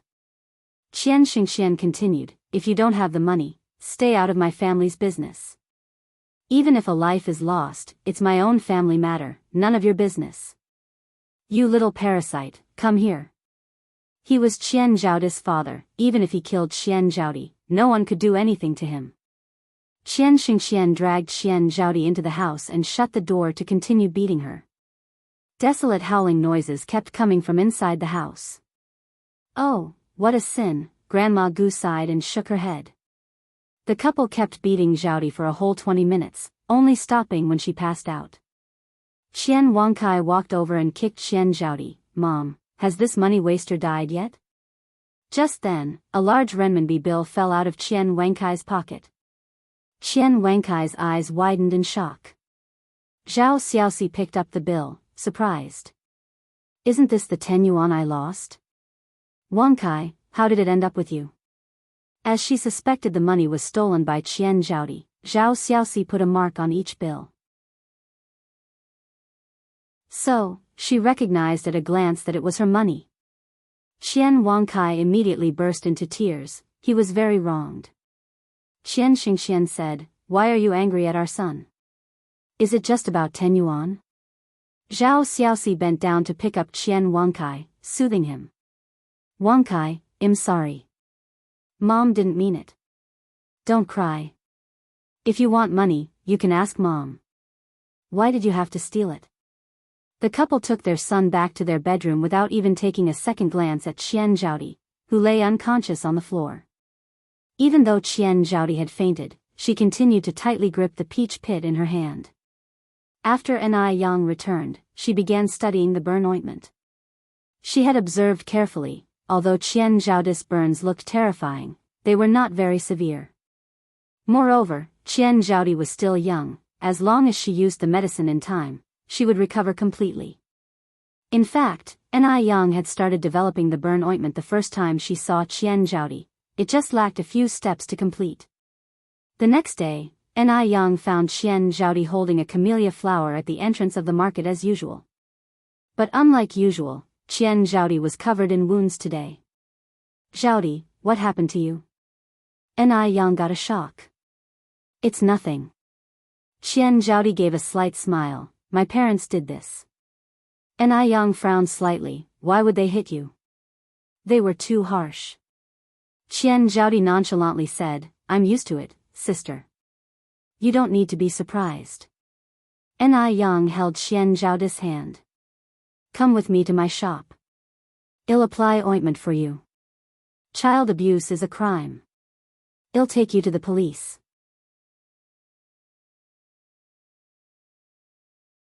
Chapter 350. The lovely Mrs. Shengguan heavily mistreats the family of Qian Zhaodi_5. No need, Qian Zhaodi shook her head. It's not hurting anymore. Calling the police? That would be useless. As long as she lived in this house, she would never be able to escape this fate. The neighbors had tried to help by calling the police before. But after the police detained Qian Xingqian, the abuse she received escalated. Since then, no one dared to help her call the police anymore. Sister, if you really want to help me, there is something I want to ask of you. Qian Zhaodi lifted her gaze towards Ni Yang, hesitating to continue. Ni Yang said, Zhaodi, don't be afraid. Just speak openly. As long as it's something I can assist with, it'll definitely help. Qian Zhaodi hesitated for a moment and then said, Sister, could you lend me some money? Ni Yang asked, How much do you need? I need to borrow 100 yuan, is that okay? When she said this, Qian Zhaodi's voice gradually lowered. 100 yuan was not a small sum. Would Ni Yang lend it to her, who was only 12 years old? It seemed unlikely, right? Qian Zhaodi bit her lip. Ni Yang reached into her pocket and said, I have 235 yuan left here. You can take it all.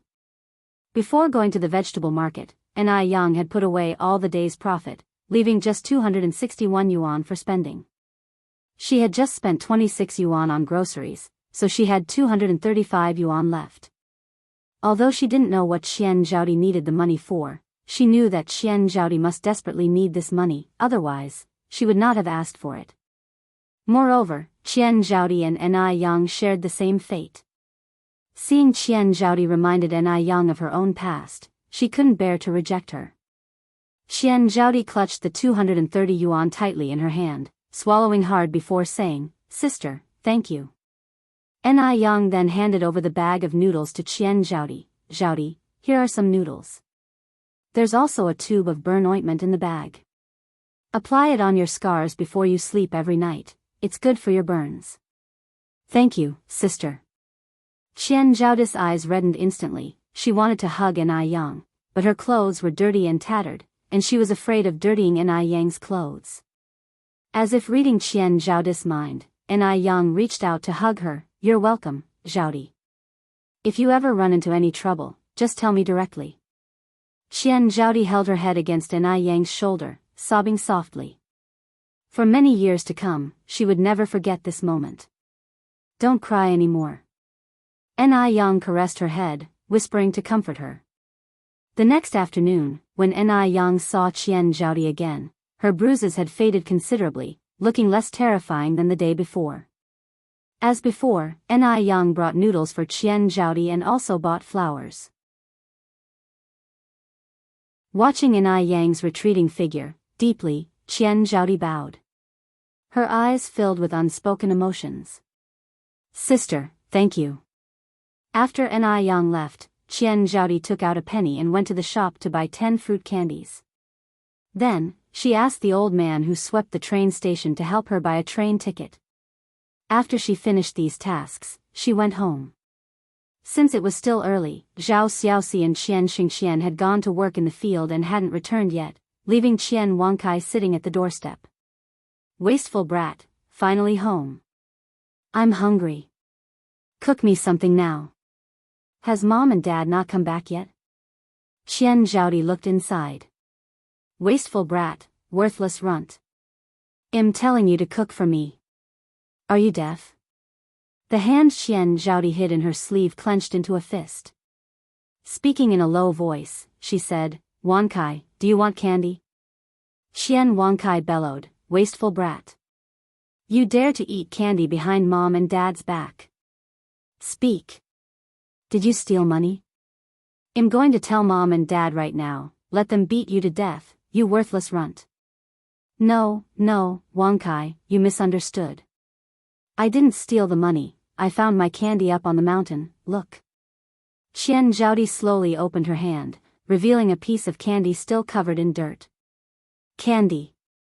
Qian Wangkai snatched the candy, unwrapped it and stuffed it into his mouth. You little runt, where did you find this candy? Just up on the mountain, answered Qian Zhaodi. Then take me there now. Okay, Qian Zhaodi nodded, leading Qian Wangkai towards the mountain. Qian Zhaodi led Qian Wangkai deep into the forest, pointing to a spot amongst the foliage. She said, Wangkai, look, the candy is over there. Fearing that Qian Zhaodi would snatch the candies, Qian Wangkai immediately dashed over to pick them up.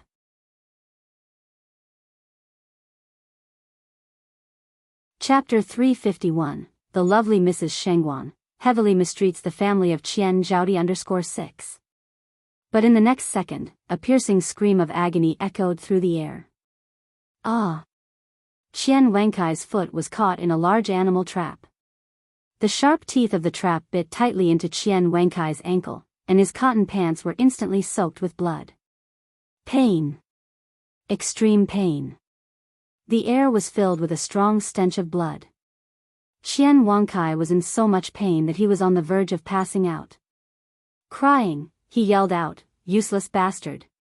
You little jerk! What are you staring at? Hurry up and help me!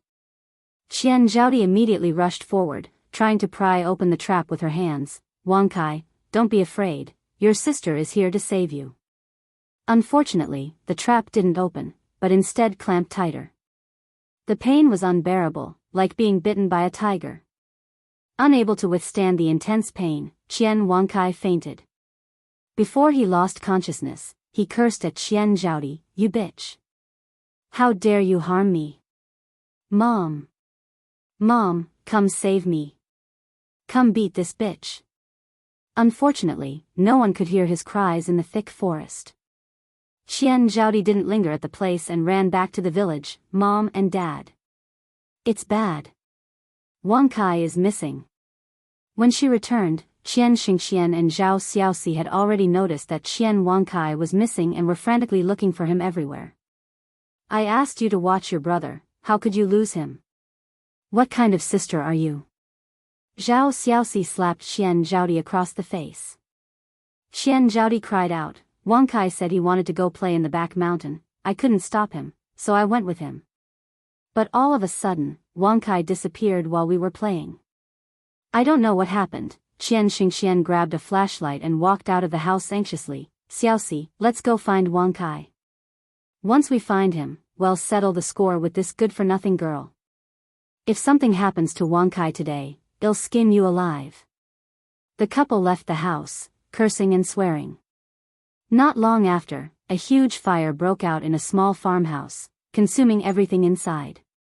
The flickering flames lit up Qian Zhaodi's dirt-streaked face, and a hint of a smile appeared on corner of her mouth. She finally took the step. Before leaving, Qian Zhaodi went to the door of Granny Gu's house next door and gave a sincere kowtow. These years, Granny Gu had taken care of her time and time again. Without her, she might have died long ago. Just then, the tightly closed door suddenly opened. Granny Gu? Qian Zhaodi looked up at Granny Gu, surprised.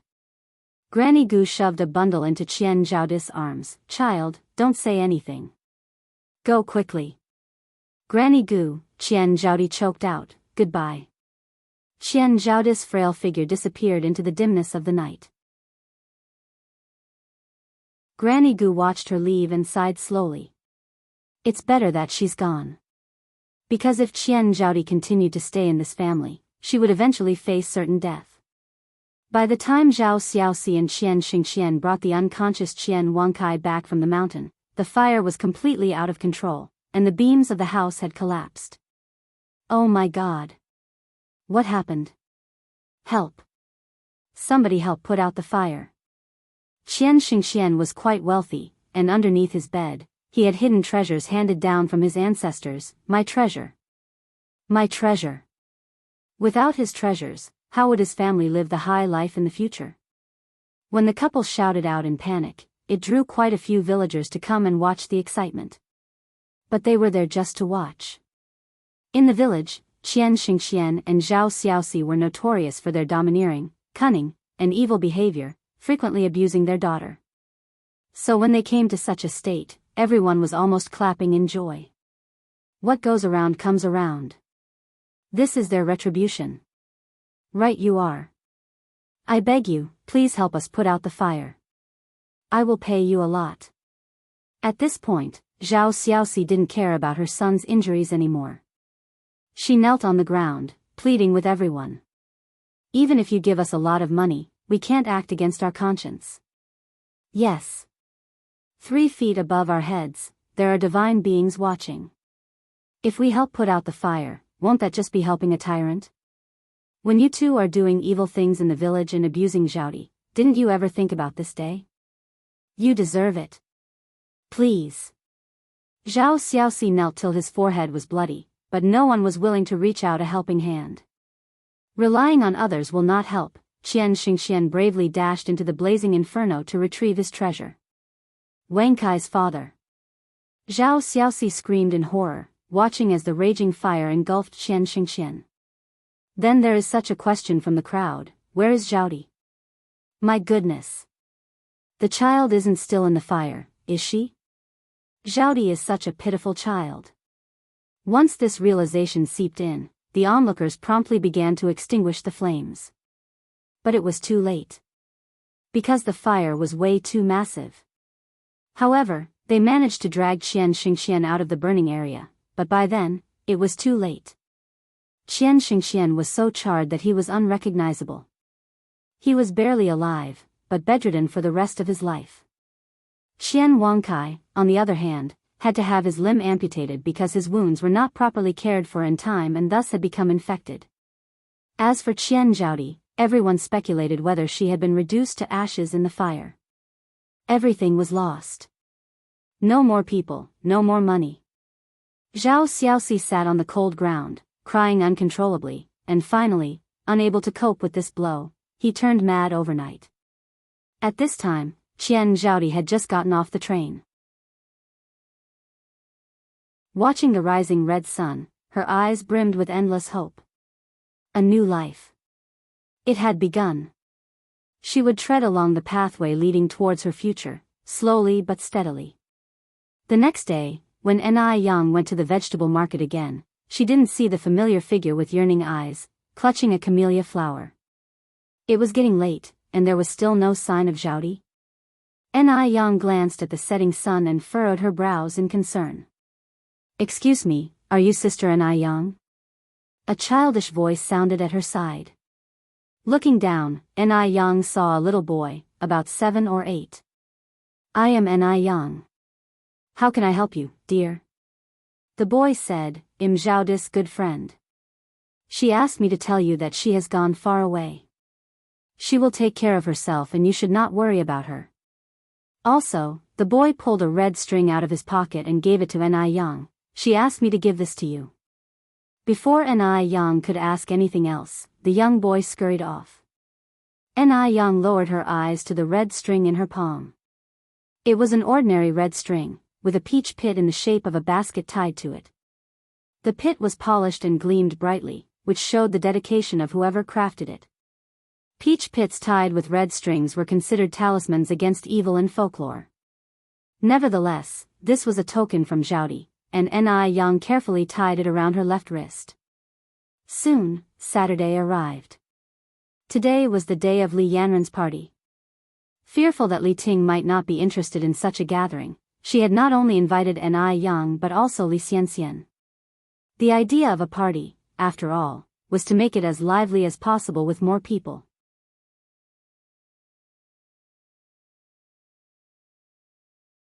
Chapter 352, Handsome Counterattack, revealing the true face of Li Xianxian _1 Yang, having accepted Li Yanren's invitation, naturally wouldn't break her promise. It's already the 4th lunar month now, and the weather is slowly warming up.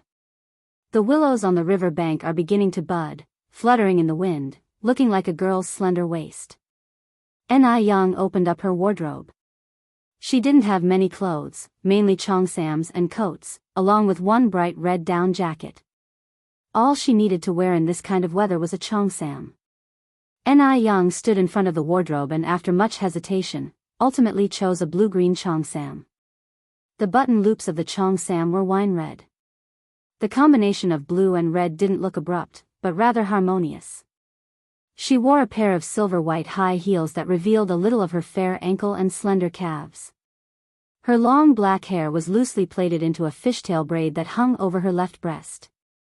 A small clip, similar to a hairpin, was tucked behind her ear.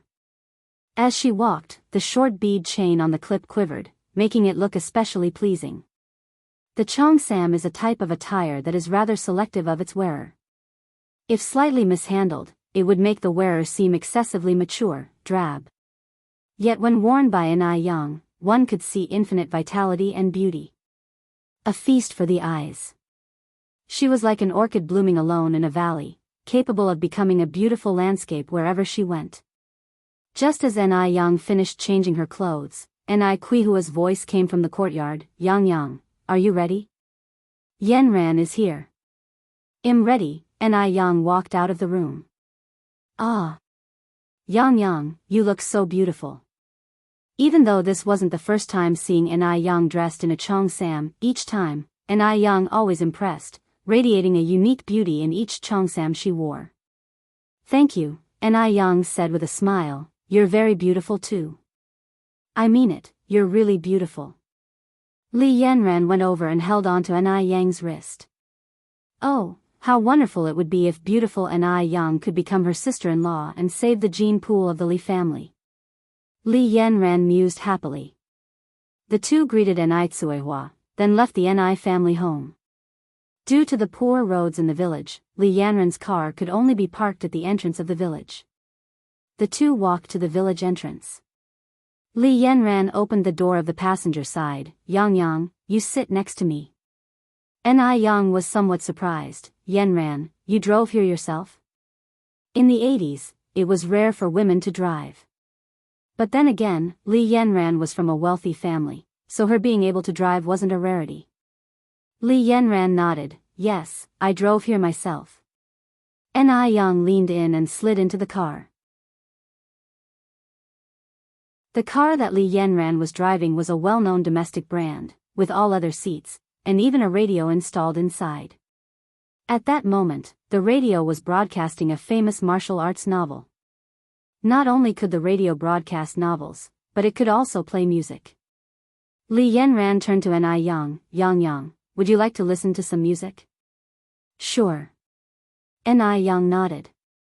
Li Yanran flipped the switch, and a familiar song instantly began to play from the radio. It seems as if I've seen it in a dream. Waves appear in my heart, casting aside worldly worries and grievances. This song, The Iron-Blooded Loyal Heart, was the theme song for The Legend of the Condor Heroes, starring Huang Rihua and Wang Miling. The Legend of the Condor Heroes first aired in 1983, and in the years that followed, it became an unforgettable memory for an entire generation and an unparalleled classic on screen. This was too familiar a song and it made Yang hum along subconsciously. Her voice was clear and melodious, possessing an indescribable charm when humming Cantonese songs. Li Yanran exclaimed in surprise, Yang, you can actually sing The Iron-Blooded Loyal Heart.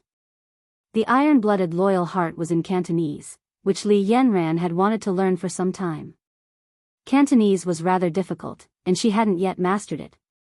Yang smiled, I can sing a bit. Li Yanran said enviously, Yang, you're too amazing. Yang replied, if you want to learn it, I can share a little trick with you. Yes, tell me. Yang went on, initially, you don't need to focus on nailing every single word and sound. Just try to incorporate a bit of Cantonese flavor into your native Mandarin. Then listen more, sing more. If all else fails, you can remember the phonetic equivalents of the lyrics. Upon hearing this, Li Yanran's eyes lit up, right. Why didn't I think of that? I can remember the homophonic phrases. Yang, you're too smart.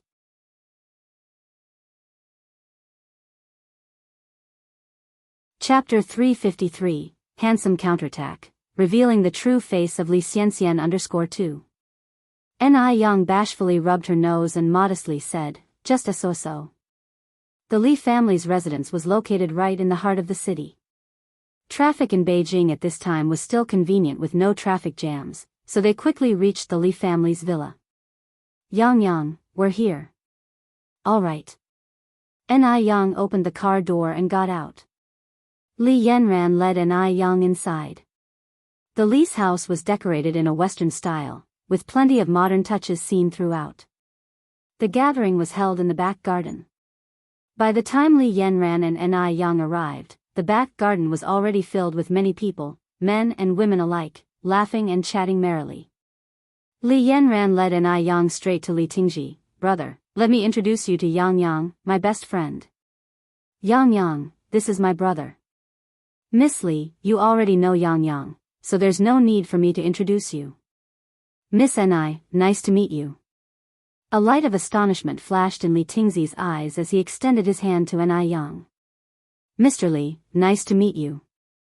Ni Yang reached out and shook his hand. As they shook hands, a small red string slipped from her sleeve. The dazzling red color was like a winter plum blossoming amidst the pure white snow, perfectly complementing her fastening buttons. It was extremely eye-catching. What a stunning woman. However, no matter how beautiful Ni Yang was, he wouldn't be changing his affections, since the person he loved the most was Li Xianxian. Li Xianxian was a very talented woman, while Ni Yang, despite her beauty, seemed like nothing more than an attractive airhead. How could she compare to the talented Li Xianxian? Li Tingji did not take fancy over beautiful women who were empty inside. Maintaining a proper smile on her face, Li Xianxian greeted Ni Yang, Yang Yang. Sister Xianxian, what a coincidence.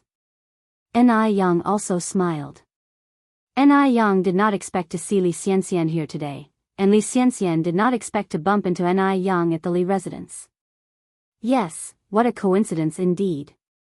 Li Tingji asked in surprise, Xianxian, you know Miss Ni? Li Xianxian nodded. I had met Yang Yang at Granny Mo's house before.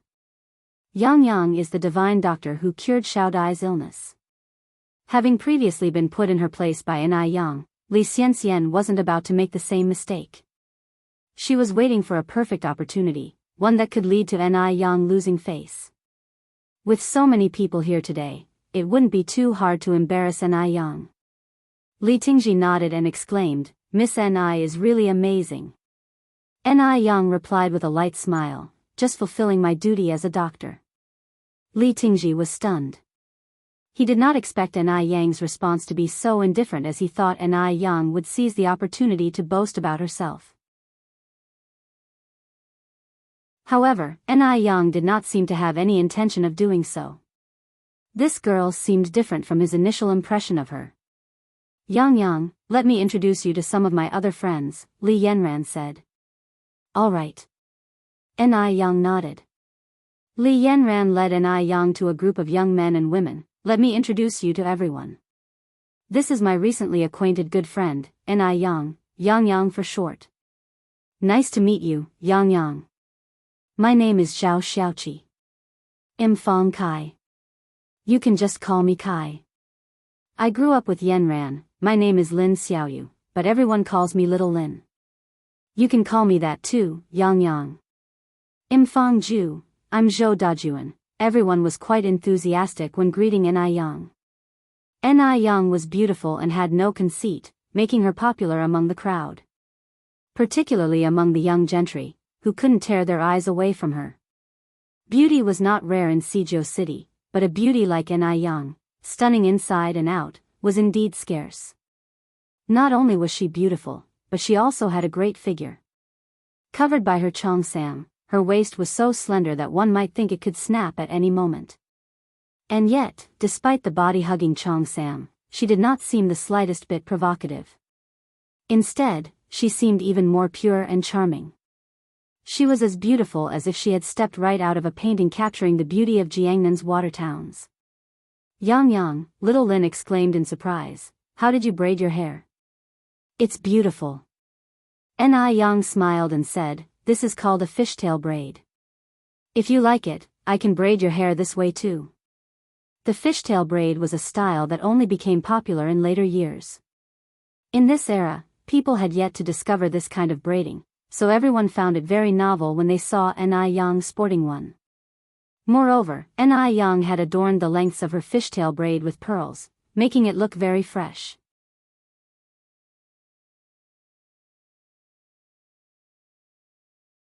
Chapter 354, Handsome Counterattack, revealing the true face of Li Xianxian_3.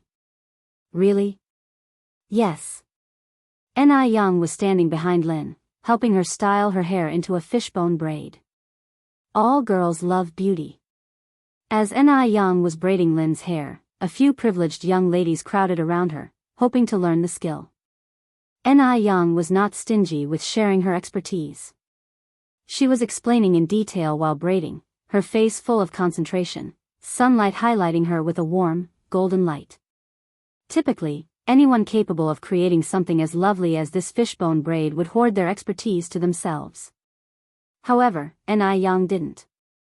She explained earnestly and everyone quickly picked up the method from her. She was more than glad to share beautiful things with others. So, all of them grew to like Ni Yang even more after this episode.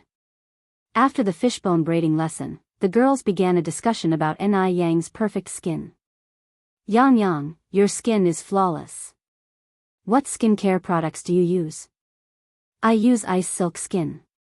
Ni Yang even dropped a little advertisement for the product. Ice Silk Skin? I think I've heard of that product. I also use Ice Silk Skin. Their products are genuinely good.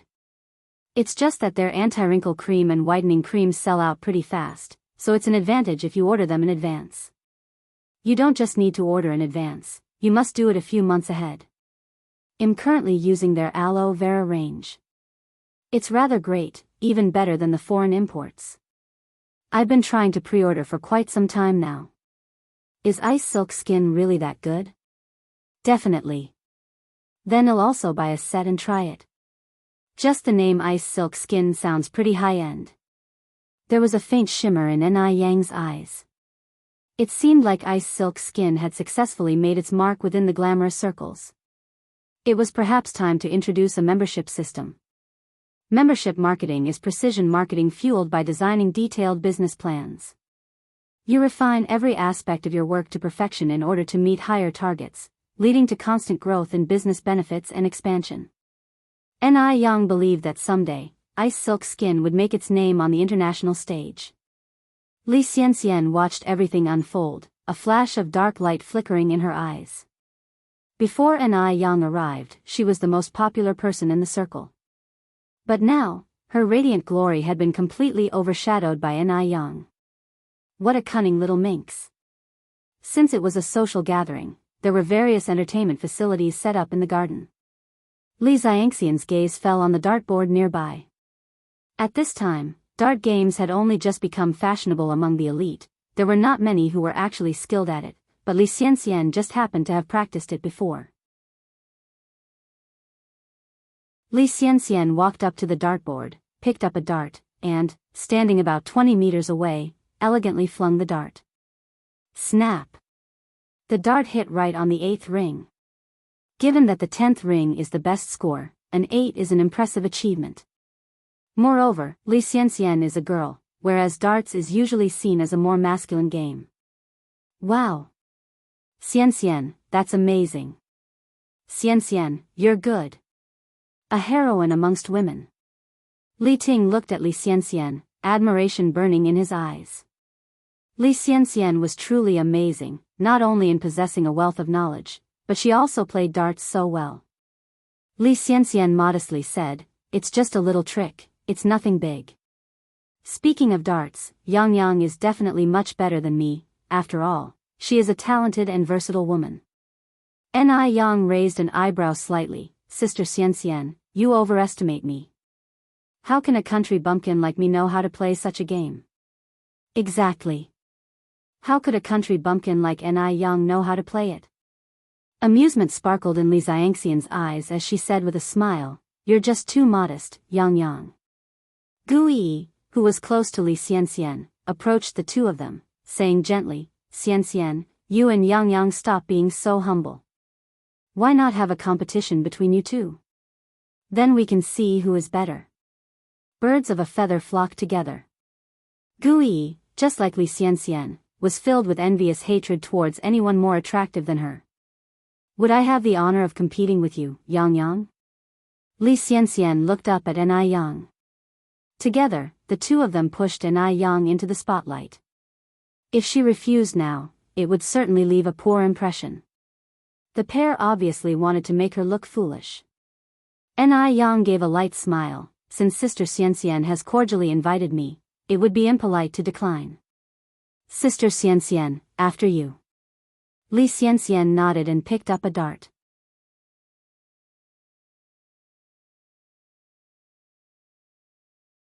Chapter 355, Handsome Counterattack, revealing the true face of Li Xianxian _4. Wait a minute. Gu Yi reached out to stop Li Xianxian. Li Xianxian turned her eyes to Gu Yi. What is it, Yi? Gu Yi continued, since it's a competition, we should set up the rules and stakes for the game. Otherwise, it wouldn't be fun. Stakes? Li Xianxian curiously asked, what do you think the stakes should be, Yi? Gu Yi replied with a laugh, the bigger the stakes, the more fun it'll be. I just don't know if Miss Ni is brave enough to play. As she said this, Gu Yi turned her gaze towards Ni Yang, with undisguised provocation in her eyes. Ni Yang looked unperturbed. Miss Gu, just say what you want. As long as Sister Xianxian agrees, I have no objections. Li Xianxian said, go ahead, Yi. I'm willing to follow the rules of the game. Gu Yi carried on, how about the loser performs a striptease to liven up the atmosphere? Striptease? With so many people present, performing a striptease would make it impossible to hold one's head high again. Such a dare was like grinding the opponent's dignity on the floor. Interesting. Ni Yang's lips slightly curved up. Gu Yi, Li Yanran said with a slight frown, stepping forward, it's just a darts game, do we really need such outrageous stakes? Li Yanran was a little worried for Ni Yang. After all, not many people know how to play darts at this time and Li Xianxian is a master. She didn't want Ni Yang to be at a disadvantage. Gu Yi laughed and said, Yanran, Ni Yang and Xianxian, the people involved aren't saying much. This sentence indirectly told Li Yanran to mind her own business. Just as Li Yanran was about to retort, she was gently pulled by Ni Yang, who signaled her not to worry. Seeing her like this, Li Yanran silently heaved a sigh of relief. Gu Yi continued, the stakes are clear, let me declare the rules now. Miss Ni and Xianxian, you each get 3 darts. The person with the highest score wins. Li Xianxian smiled at Ni Yang and said softly, since you have no objections, Yang Yang, to the stakes and rules, I'll start first. All right. Ni Yang nodded. Li Xianxian picked up a dart and threw it swiftly. The black dart hit directly into the 9th ring. Moreover, the dart stuck between the boundary lines of the 9th and 10th rings, almost into the 10th ring. Without waiting for the crowd to react, Li Xianxian picked up the 2nd dart. This time, the dart astonishingly hit the 10th ring. The 10th ring. The highest score on the dartboard. Even the men at the scene who had practiced darts probably couldn't hit the 10th ring. Li Xianxian looked at the surprised eyes of the crowd, and an imperceptible proud look flashed in her eyes as she picked up the 3rd dart. This one also hit the 10th ring. In total, it was 29 points. That was incredible. There was a burst of applause from the crowd. Even some professional players probably couldn't achieve 29 points. No one expected Li Xianxian to have such skills. I'm sorry if I've made a fool of myself, Li Xianxian modestly responded. Xianxian, I really admire you. Gu Yi approached Li Xianxian, did you underperform with your first dart? Li Xianxian nodded, I haven't played for a long time, my hand's a bit rusty. Someone at the side exclaimed, a rusty throw got the 9th ring, Xianxian, you're the first girl who's made me entirely admire. Li Xianxian smiled and said, it's just a little trick, you're too kind, Zhou. If her rusty throw got the 9th ring, how many rings could Ni Yang get if she gives it her all?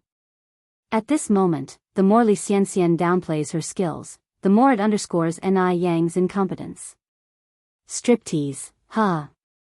The very thought of it felt exhilarating. Miss Ni, what kind of striptease do you plan to present to everyone? Gu Yi looked at Ni Yang rhetorically. Ni Yang kept a calm face. The game has not been decided yet. What are you so worried about, Miss Gu? I'm not worried, Gu Yi responded with a ridiculing look, as long as Miss Ni doesn't play dirty when the time comes and accept her loss. Ni Yang flashed a charming smile. Honesty is the way of heaven, a gentleman keeps his word.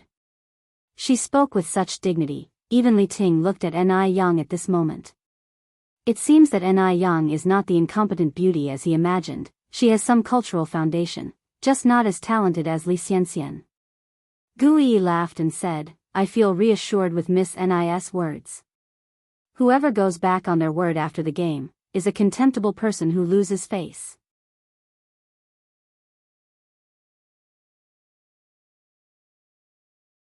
Chapter 356, Handsome Counterattack, revealing the true face of Li Xianxian _5. Naturally. Ni Yang nodded. No one present thought Ni Yang would win. After all, Li Xianxian scored 29 points.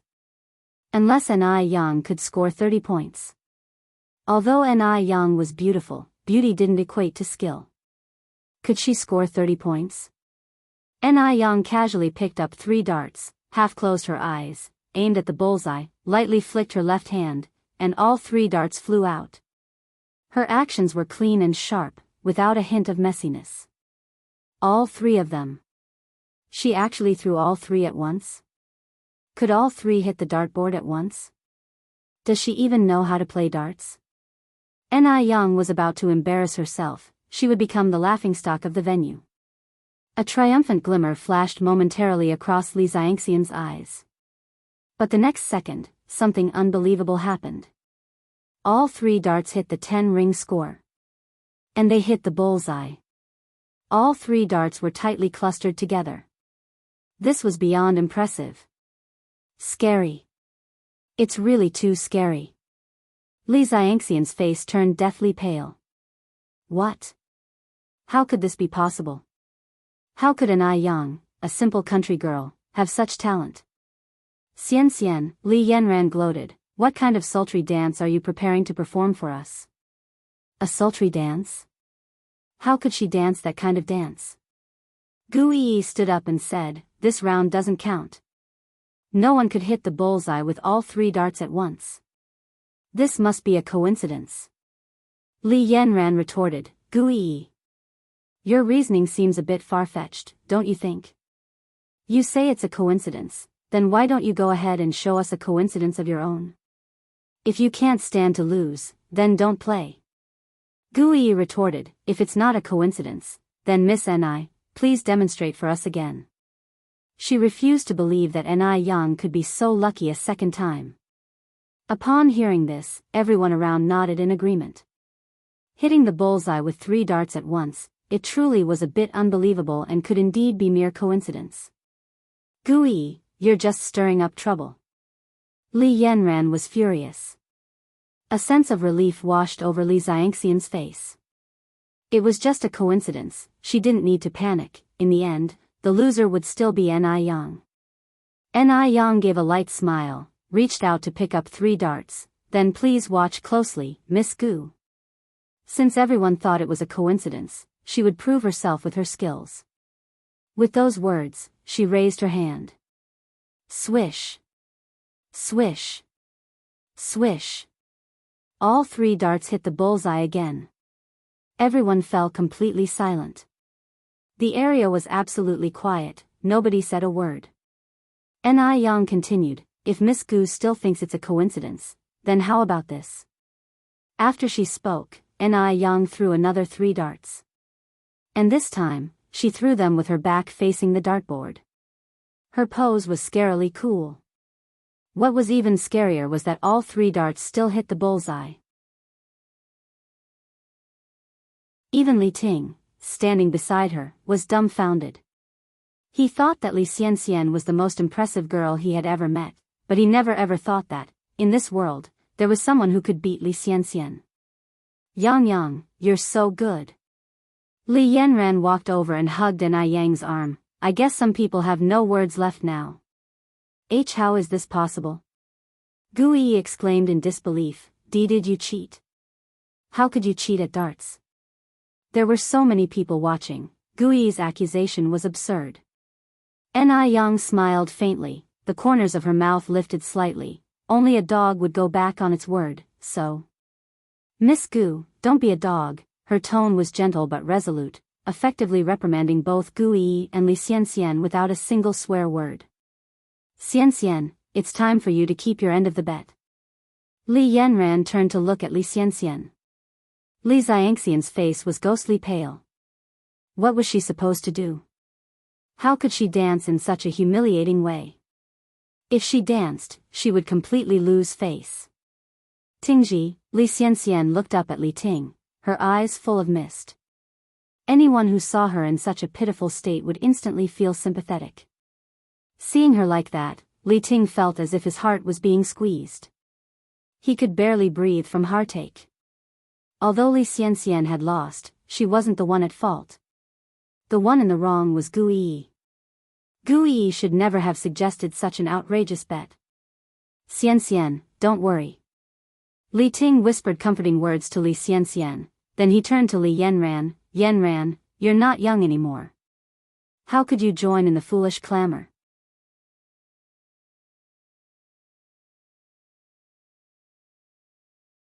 Chapter 357, Handsome Counterattack, revealing the true face of Li Xianxian _6. Li Yanran said, I'm not stirring up trouble for no reason. This is a bet, since Xianxian agreed to it, she should fulfill it as promised. Li Xianxian lowered her head, her hands tightly clutching the corners of her dress, embarrassed in a way she hadn't been since that incident with the Mo family. Everyone's gazes cut into her like knives, every look was like a torture. Yang. That horrible Yang was to blame for all of this. It looks like this malicious woman couldn't be allowed to stay. As long as this woman was around, she couldn't get her head up high. Yanran, enough of your antics. Li Tingzi's voice suddenly turned stern. Yang laughed and spoke, Yanran, in this world just as there are gentlemen, naturally, there are also villains. We should be broad-minded and not bicker with untrustworthy people, right? If someone wants to commit such lowly behavior, Yang would allow it. Whether she dances or not, Li Xianxian would lose face today either way. Hearing this, Li Yanran laughed lightly, Yang, you're right, why do we bother with petty people? Li Xianxian bit her lip, raised her head to look at Li Tingji, and said with a pale face, Tingji, I'm feeling a bit unwell, I'm going home early.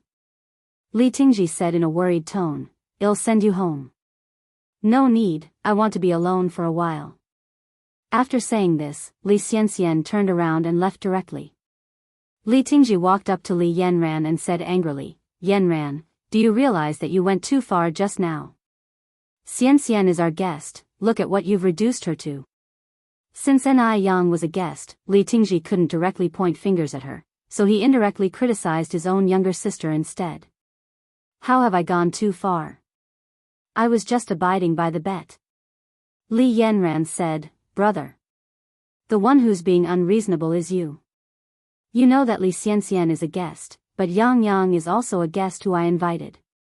Li Tingji choked up, anyway, you're not allowed to treat Xianxian like this in the future. Li Yanran got tired of dealing with her confused elder brother and, pulling Yang aside, she walked away, Yang, let's go over here. The two sat in front of a small flower bed, where Li Yanran began to tell Yang about the past between Li Xianxian and Li Tingji. My brother is a man who values substance, the reason he is so protective of Li Xianxian is because of her talent. Although Li Xianxian's character is questionable, she is indeed talented. I remember she wrote a poem called Mountain Moon that was particularly good. Mountain Moon? Yang raised an eyebrow slightly, Yanran. Do you remember the content? Li Yanran thought for a moment, then said, I once came by moonlight, solely because you were in the mountains. Yang continued, the mountain breeze brushes against my hair, my neck, and my bare shoulders. The moonlight dresses me in radiant garments, the moonlight dresses me in radiant garments. Just as Li Tingji happened to be passing by, he was surprised, Miss Ni, you also appreciate Xiangxian's poetry? Li Yanran looked at Ni Yang in shock as well. Ni Yang laughed and said, Li Xiangxian's poem? When did this poem become Li Xiangxian's? If I remember correctly, this is clearly Shi Murong's poem. In Ni Yang's previous life, she clearly remembered Shi Murong's existence, and that Shi Murong had been famous all over China in 81, but in this life, there was no news about Shi Murong at all. It is unclear whether this is due to the butterfly effect brought about by reincarnation. However, it was disgusting that Li Xianxian blatantly claimed others' work for her own. Nonsense. Li Tingzi's face changed. Miss Ni, even if you have an issue with Xianxian, there's no need for you to insult her like this. Do you know how important a reputation is to a girl? Ni Yang looked indifferent, and continued, Li Xianxian told you that she wrote Mountain Moon, but did she also tell you that Mountain Moon was selected from a poetry collection named 7 Mile Scent, which not only contains Mountain Moon but many other famous poems? And Mountain Moon does not end at the moonlight dresses me in radiant garments, there's another part following it. The reason Li Xianxian didn't write the following part was likely because she only read the first half of Mountain Moon. Always ready to fan the flames, Li Yanran asked, Yang, what's the latter part about? Ni Yang continued, new greenery appears in the forest, just like my youthful appearance. Youth is transparent like strong liquor, drinkable, able to be drained, able to part ways. But eventually, how many things we two have exchanged as the stars shifted. Li Tingzi's face grew increasingly dark, for he had never heard Li Xianxian recite this last part. Could Li Xianxian actually have plagiarized? Li Yanran shook her head, tut tut, Li Xianxian is such a hypocrite. Does such a thing. Shameless. Li Tingzi couldn't accept this blow and subconsciously defended Li Xianxian. There must be some misunderstanding. Mr. Li is a smart man. Whether there is a misunderstanding or not, you should be clear in your heart. Ni Yang added, it was better to leave things unsaid here, otherwise, it could backfire. Li Tingzi stumbled away from the back garden. After Li Xianxian left the Li family, she headed to a public phone booth. Mother. The coldness in Li Xiangxian's voice coming through the phone gave Li Shu a shudder. Xianxian, what happened? Li Shu stuttered in fear. Ever since Ni Yang left Dam Village, Li Shu had been unable to eat or sleep properly, afraid that Li Xianxian would discover the truth.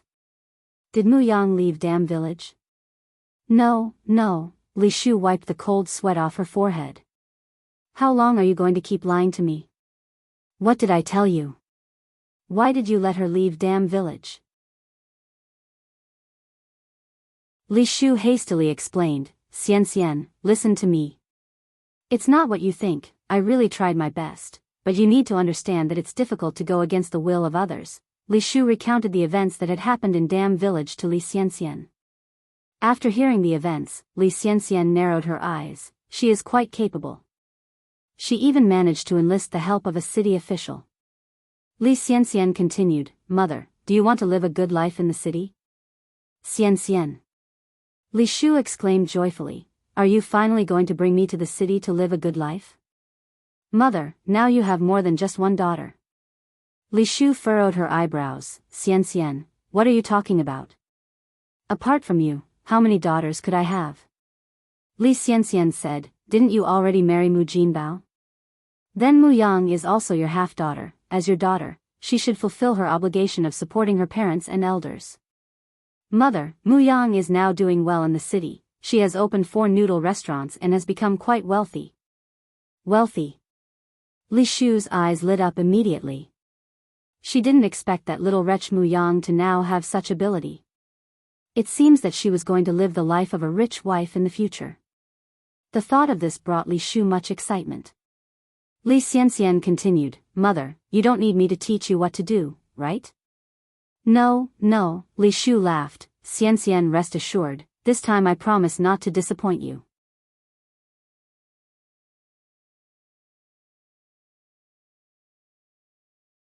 Chapter 358, Find Sun Sherwu, Pay Back Tooth for Tooth, Take It All as It Is.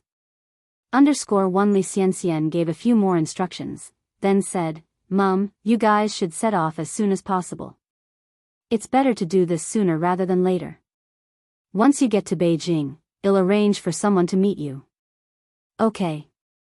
Li Shu hesitated for a moment, then asked, Xian, can I see you this time? Ever since the incident 3 years ago, the mother and daughter hadn't seen each other in person. Their only contact over the years had been through phone calls and telegrams. For anything important, Li Xian would notify Li Shu over the phone. And Li Xian never used a landline. Li Xian frowned slightly, her stance firm as she said, no. But I miss you a lot. Mum, do you want to kill me? Li Xian retorted. Of course not. Xian, why are you talking nonsense? Li Xian continued, since you don't want to kill me, don't ever mention this again. Li Shu sighed, Xian, we can't never meet for the rest of our lives, can we? Li Xian replied, when it's time to meet, we'll meet. Mum, your most important task now is to get to Beijing as soon as possible. All right, I understand. You take care of yourself in Beijing. After hanging up the phone, Li Shu returned to the Mu family. The Mu family house was the same as before, 3 very low mud huts. The 2 weather-beaten gates were filled with a sense of vicissitudes, as if they could be broken by a gust of wind. The thought of leaving this run-down place and living the good life in the city filled Li Shu with elation. Old Lady Mu was in the courtyard, doting on her grandson. My precious little darling. Would you give Grandma a smile? The nearly 7-month-old baby was chubby, with bubbles of snot on his face. His neck and wrists were piled with fat folds, but his eyes lacked the brightness that a child his age should have, appearing hollow and listless. But nobody in the Mu family noticed this abnormality, treating him as their apple of their eye. After all, he was the Mu family's only grandson. Mum, I have great news. Li Shu entered the courtyard from outside. What's the big news? Old Lady Mu looked up at Li Shu. Mum, Li Shu continued, our Yang is doing exceptionally well now. Old Lady Mu snorted coldly, what great achievements could that ungrateful wretch possibly have? She was just a burden. Not even worth half of her golden grandson. Li Shu laughed and said, I heard from my relatives in the city that Yang is now running 4 shops there, and business is booming. She's now a 10,000 yuan household. Isn't that great news? 10,000 yuan household. In this era, being a 10,000 yuan household was a very big deal. Often you couldn't find one in 10 villages.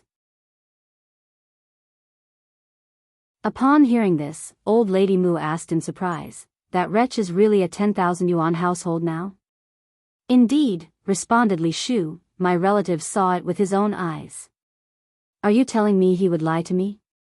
Mum, our Mu family has finally produced a capable person. It's just a shame that Suehua has already divorced Jin Bao.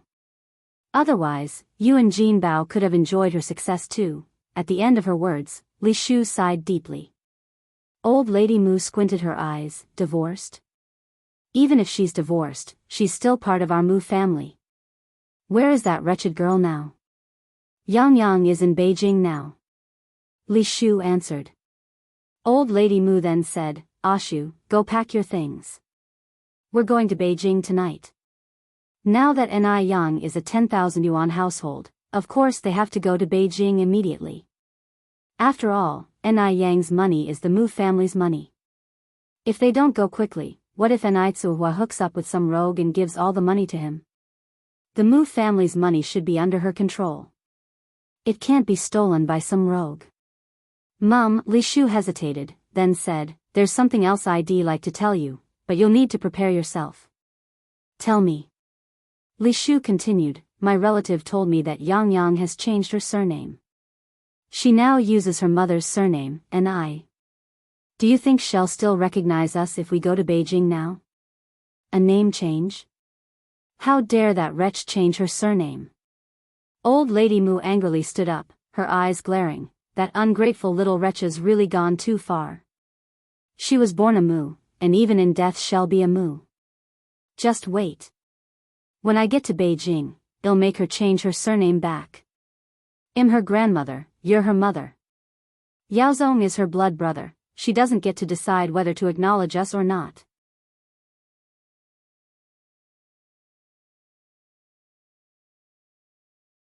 Chapter 359, Find Sun Sherwoo, An Eye for an Eye, Take It All as Listed. _2. Ni Young is nothing but part of the Mu family. What right does she have to deny us? As for this, the old Madame Mu didn't worry at all. Li Shu pretended to sigh, but I am still a little worried. Mrs. Mu followed with, don't worry. I am her grandmother, she is not obliged to disobey me. Li Shu nodded, then I'll go pack now. Go ahead. I will go to call Jinbao back. Mu Jinbao was working in the fields. When he heard about this, he was overjoyed. He was so excited that he didn't even know his last name anymore.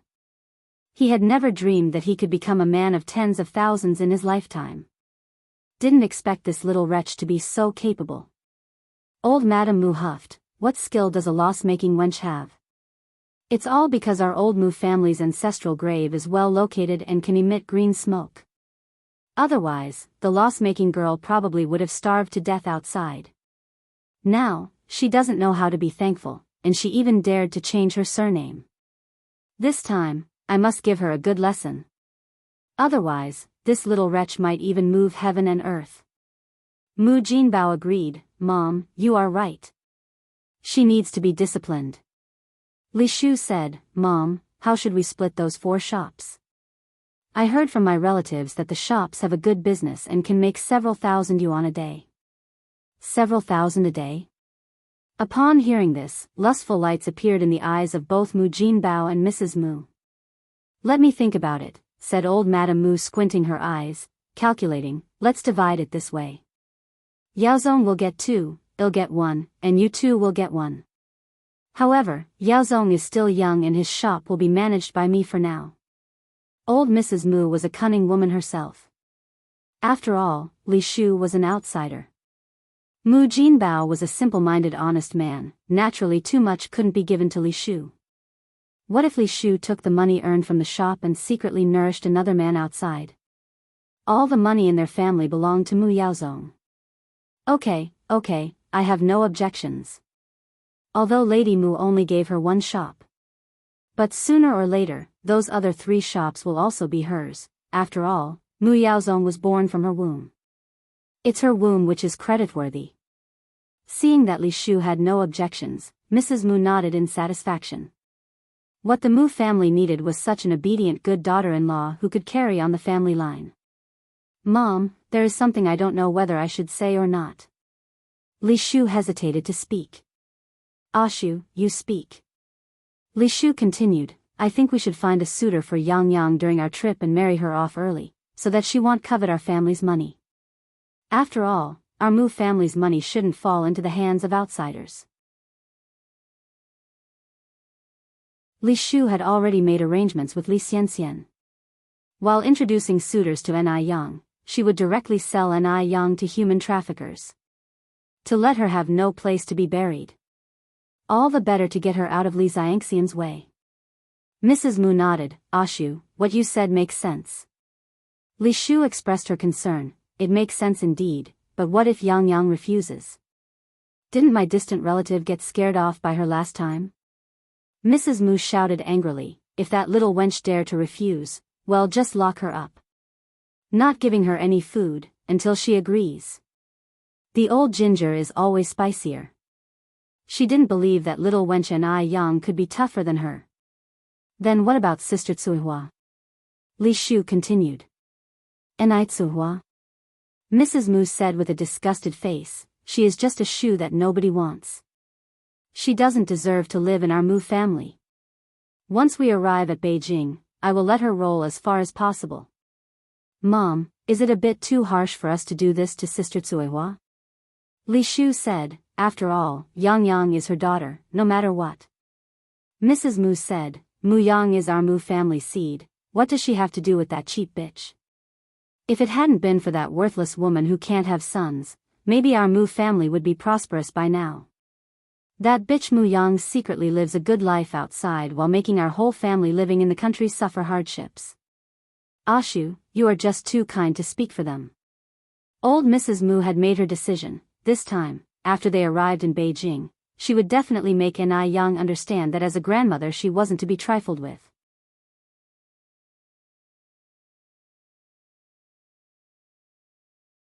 Chapter 360, Find Sun Sherwu, an eye for an eye, take it all as per the list. _3. Or else, Ni Yang might believe that her grandma was just a papier-mâché figure. Mrs. Mu, whenever she thinks of Ni Tsuehua and her daughter using Mu family's money to live freely and comfortably, was getting so mad that her liver hurt. The family of 5 took all their belongings and went to the county city overnight, but since it was late when they arrived, the train tickets to Beijing were only available 3 days later. So, they had no choice but to buy these tickets. Ni Yang had recently been busy with the customized member system of Ice Skin and Jade Bone. She wasn't aware that the people from the Mu family were on their way here to Beijing. Yang, someone is looking for you. Ni Kuihua's voice came from the yard. Someone is looking for her? Who could it be? Ni Yang put down her pen and walked toward the yard. Mr. Xiaozhou? Seeing the man that came, Ni Yang was slightly surprised. Miss Ni. Being a detective, Xiaozhou wouldn't visit her for no reason. Ni Yang chuckled and said, Mr. Xiaozhou, let me introduce you. This is my mom. Mom, this is my friend Mr. Xiaozhou. To Xiaoza's surprise, Ni Yang took the initiative to introduce him to her mom as her friend. Indeed, a great fortune in life is becoming friends with a beauty like Ni Yang.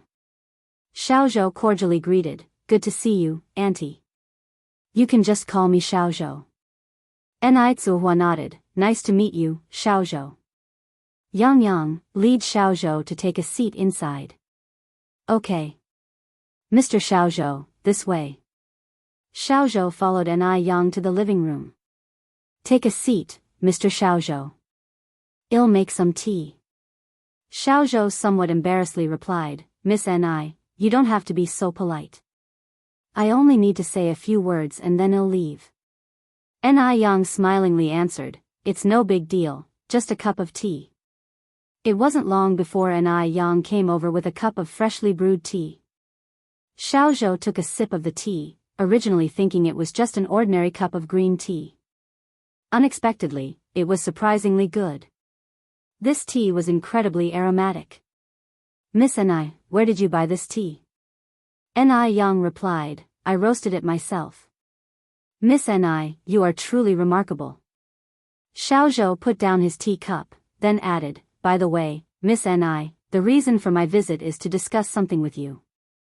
Although it was not a significant matter, Xiaozhou believed it would indeed be of considerable importance to Ni Yang. Please go ahead, Mr. Xiaozhou. Xiaozhou continued, Li Shu, Mu family's Bao, and their old lady are coming to Beijing. They will take a train tomorrow and will probably arrive in Beijing in 3 days. Since Ni Yang had previously asked Xiaozhou to look into Li Shu's past, Xiaozhou had been keeping a close watch on Li Shu's movements. Actually, Xiaozhou was returning a favor to Ni Yang. After all, Ni Yang had done him a great favor last time. Ni Yang's eyes slightly narrowed. She didn't expect that the Mu family would take the initiative to come to her doorstep. Without a doubt, this had Li Xiangxian's handprint all over it. What are you going to do now, Miss Ni? Ni Yang replied calmly, with a faint smile, of course I will accept everything as is. Unknowingly, Xiaozhou seemed to see a touch of coldness from her smile. She didn't act like an 18-year-old girl at all, but rather like a seasoned woman who had seen it all. Even Xiaozhou, a well-experienced detective, couldn't help but admire her. Ni Yang continued, Mr. Xiaozhou, this information is incredibly crucial to me. Thank you so much. Xiaozhou replied, Miss Ni, as you also said, we are friends. Friends should help each other out. If there's anything I can help you with in the future, feel free to tell me. Okay. Ni Yang nodded, then added, my friends all call me Yang. You can call me that too, Mr. Xiaozhou. Ni Yang was very willing to make friends with the detective, which was one of the reasons she offered to help Xiaozhou cure his insomnia. Xiaozhou chuckled and said, Yang Yang, then you can just call me Xiaozhou.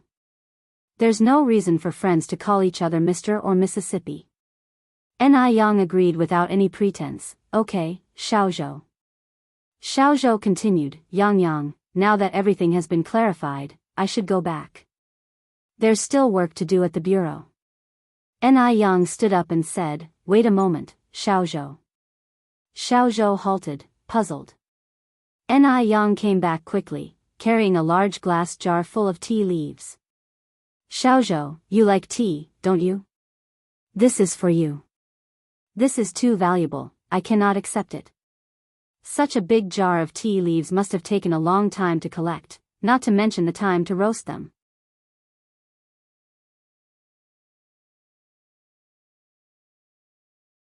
Chapter 361, Find Sun Shiwu, give him a taste of his own medicine, except as per the list. _4. Xiaozhou was not an ignorant person. Ni Yang said with a smile, it's all tea that I made myself, it can't compare with bought tea, as long as you don't mind. It was then that Xiaozhou reached out to take it. Yang Yang, you're too modest, your tea is much better than the bought one. Ni Yang escorted Xiaozhou all the way to the village entrance. After going back home, she rode her bike to the city. She went to the vegetable market and bought some stewed meat and vegetables, then went to the store to buy 5 bottles of liquor, and then walked to number 18, Backstreet Lane. Number 18 Backstreet Lane was inhabited by a bunch of social misfits. Rarely would someone as young and beautiful as Ni Yang set foot there. By this time, quite a few individuals with dubious intentions had emerged. A shady-looking delinquent, with a rub of his hands, sneakily followed Ni Yang, attempting to grab her shoulder. At that moment, Ni Yang landed a perfect backspin kick. Bang! The person was harshly kicked to the ground, so much so that he didn't even have the strength to crawl up. The sound of gasps filled the air, and no one else dared to come forward. Ni Yang, unobstructed, reached Sun Shiwu's residence. The door was closed. While knocking on the door, Ni Yang called out, Uncle Shiwu, are you inside? It was quite a while before Sun Shiwu creaked open the door, grumbling, who is it so early in the morning? Recognizing that it was Ni Yang, Sun Shiwu smiled from ear to ear, it's Yang Yang. What brings you here? Come inside quickly. As Sun Shiwu led Ni Yang into the room, he kicked the empty liquor bottles on the ground. My room is a mess, I hope you don't mind, Yang Yang. Ni Yang said with a smile, I don't mind. If Aunt Ashu were with you, it certainly wouldn't be this messy. Whenever Li Shu was mentioned, that cheap woman, Sun Shiwu's anger surged. He launched into a torrent of swearing. Sun Shiwu cleared the messy table a bit. Yang Yang, have a seat. Thank you, Uncle Shiwu. Ni Yang put her things on the table. Uncle Shiwu, I brought some liquor and snacks. Sun Shiwu said somewhat embarrassedly, Yang Yang, you've spent money on me again. Ni Yang chuckled, it's okay. You are my elder, and I used to get along so well with Sister Dalian, so it's only right that I show respect to you. Sun Shiwu exclaimed, Yang Yang, you are a good girl. Not like that disrespectful daughter. She no longer sees me as her father. Speaking of Sun Dalian, Sun Shiwu's eyes filled with venom again. As his words fell, Sun Shiwu continued, let's not talk about that damn girl. Bad luck. Today is a good day, let's have a drink. Sure. Ni Yang nodded, setting out the stewed meat and vegetables. Sun Shiwu went inside to bring 2 ceramic cups. Worried Ni Yang might mind his cups, Sun Shiwu washed them several times, then disinfected them twice with hot water. Although Sun Shiwu was not a reputable man, he held great respect for Ni Yang. For one, he was impressed by Ni Yang's skills, and secondly, Ni Yang treated him really well. She brought him food, drinks, and even gave him money to spend. Thank you, Uncle Shiwu. Ni Yang stood up and accepted the cups with both hands. Sun Shiwu said, we two are like family, no need for formalities. As the drinks flowed freely, Ni Yang added, Uncle Shiwu, living alone like this isn't right. Have you considered finding Aunt Ashu and Sister Dalian? Sun Sherwu furiously slammed his cup onto the table. Once unfaithful, forever useless. Once I find them, they'll pay. Ni Young picked up a peanut. Uncle Sherwu, you're being too harsh. There might be some kind of misunderstanding. Being together as a family is always better than being alone. Besides, Sister Dalian has always been smart. If I can keep myself fed in Beijing, Sister Dalian can definitely do better. Just wait to enjoy the blessings brought by Sister Dalian. I don't even know where they are now. How can I enjoy any blessings? Sun Sherwu said, taking a big gulp of liquor in frustration. Ni Young laughed and said, rest assured, Sister Dalian is filial. She won't abandon you. Sun Sherwu sighed. Ah. Why couldn't he have a good daughter like Ni Young? Uncle Sherwu, I drink to you. I believe that in the future, Sister Dalian will surely bring you happiness. Then let's hope your words come true. Yang, let me drink to you. In this manner, Sun Sherwu got progressively drunk, and finally, he tried to make Ni Young his sworn sister, starting to address one another as siblings.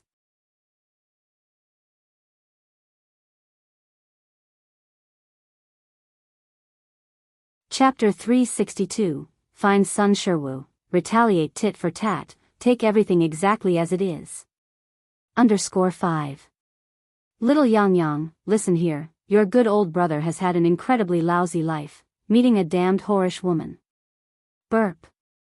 One day, I'm gonna kill them all.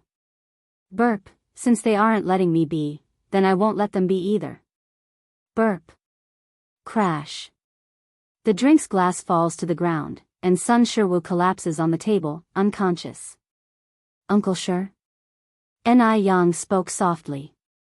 Only Sun Shiwa's snoring was heard in response. Uncle Sher? Ni Young gently pushed Sun Sherwu. Drink, I can still drink. Sun Sherwu slurred. Ni Young slightly raised her eyebrows, took out 100 yuan note from her pocket and placed it on the table, then turned and left. After leaving the back street, Ni Young made a round of the local noodle restaurant and milk tea shop. The businesses of the milk tea shop and the noodle restaurant were as booming as ever. She absolutely couldn't let Elder Mu and Mu Jinbao influence the business of her noodle restaurant and milk tea shop. Even if it did not cost much money, it still seemed exasperating. Ni Young narrowed her eyes. After leaving the noodle restaurant, Ni Young went to Xiaozi's detective agency. Xiao Zhou was a detective, there's nothing he didn't know unless he didn't want to. About an hour later, Ni Young left the detective agency. On the other end, Li Shu, Mu Jinbao, and their group had already boarded a train. Perhaps the air inside the train was too stuffy. The moment Mu Yaozong got on the train, he began to cry incessantly. He made so much noise that none of the passengers in the carriage could sleep.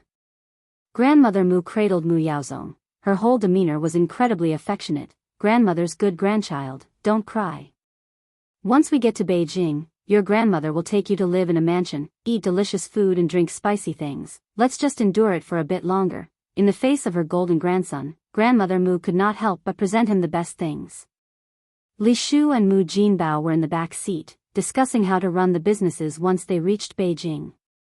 The two even planned what kind of house to buy. After all, the Mu family was rich now. Naturally, they couldn't live too poorly. Soon, the day passed.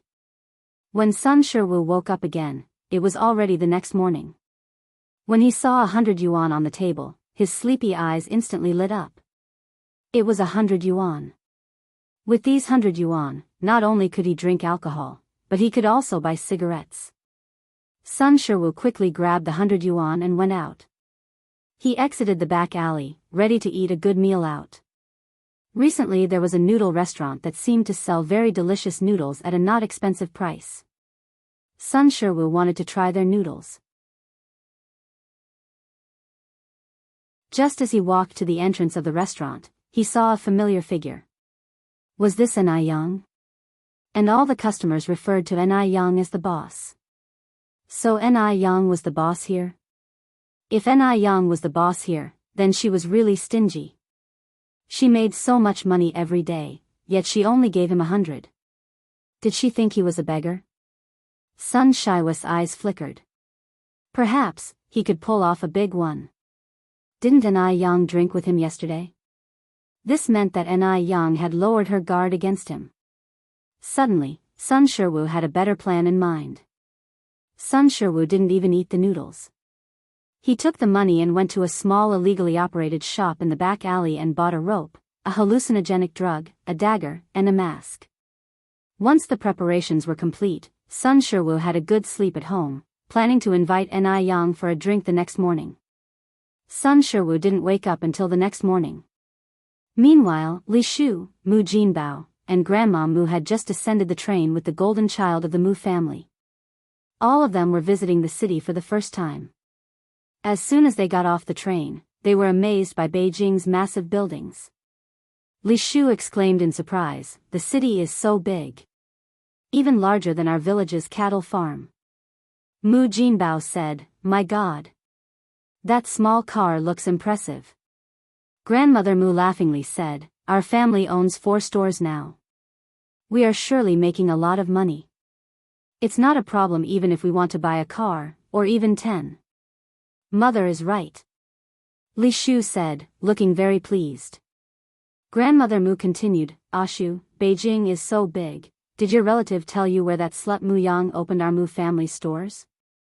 Beijing was huge, and as they were all unfamiliar with the area, they feared it would be difficult to find Ni Yang.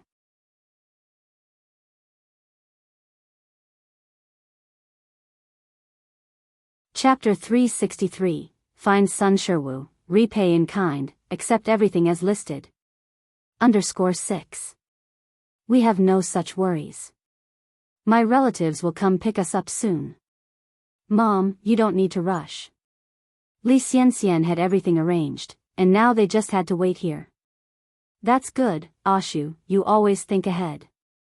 Old Lady Mu nodded with relief. Ni Yang knew that Li Xianxian must have arranged for someone to pick up Li Shu and the others this morning. So, he came early to the train station. From afar, he saw Li Shu and Old Lady Mu standing among the crowd. The child in Old Lady Mu's arms must be Li Shu's son. The child had a dull look in his eyes, obviously not a normal child. Ni Yang subtly curved his lips, scanning the crowd, and finally noticed 2 figures looking around. Finally, he held up a large wooden sign with the 3 big characters, Mu Jinbao, written on it. What a pity. No one in the Mu family could read. Ni Yang slightly raised his brows, approached the 2, "Excuse me, comrades, are you here to pick up Mu Jinbao and Li Shu?" "Yes." One of them nodded. "Who are you?" Ni Yang smiled, "My surname is Ni.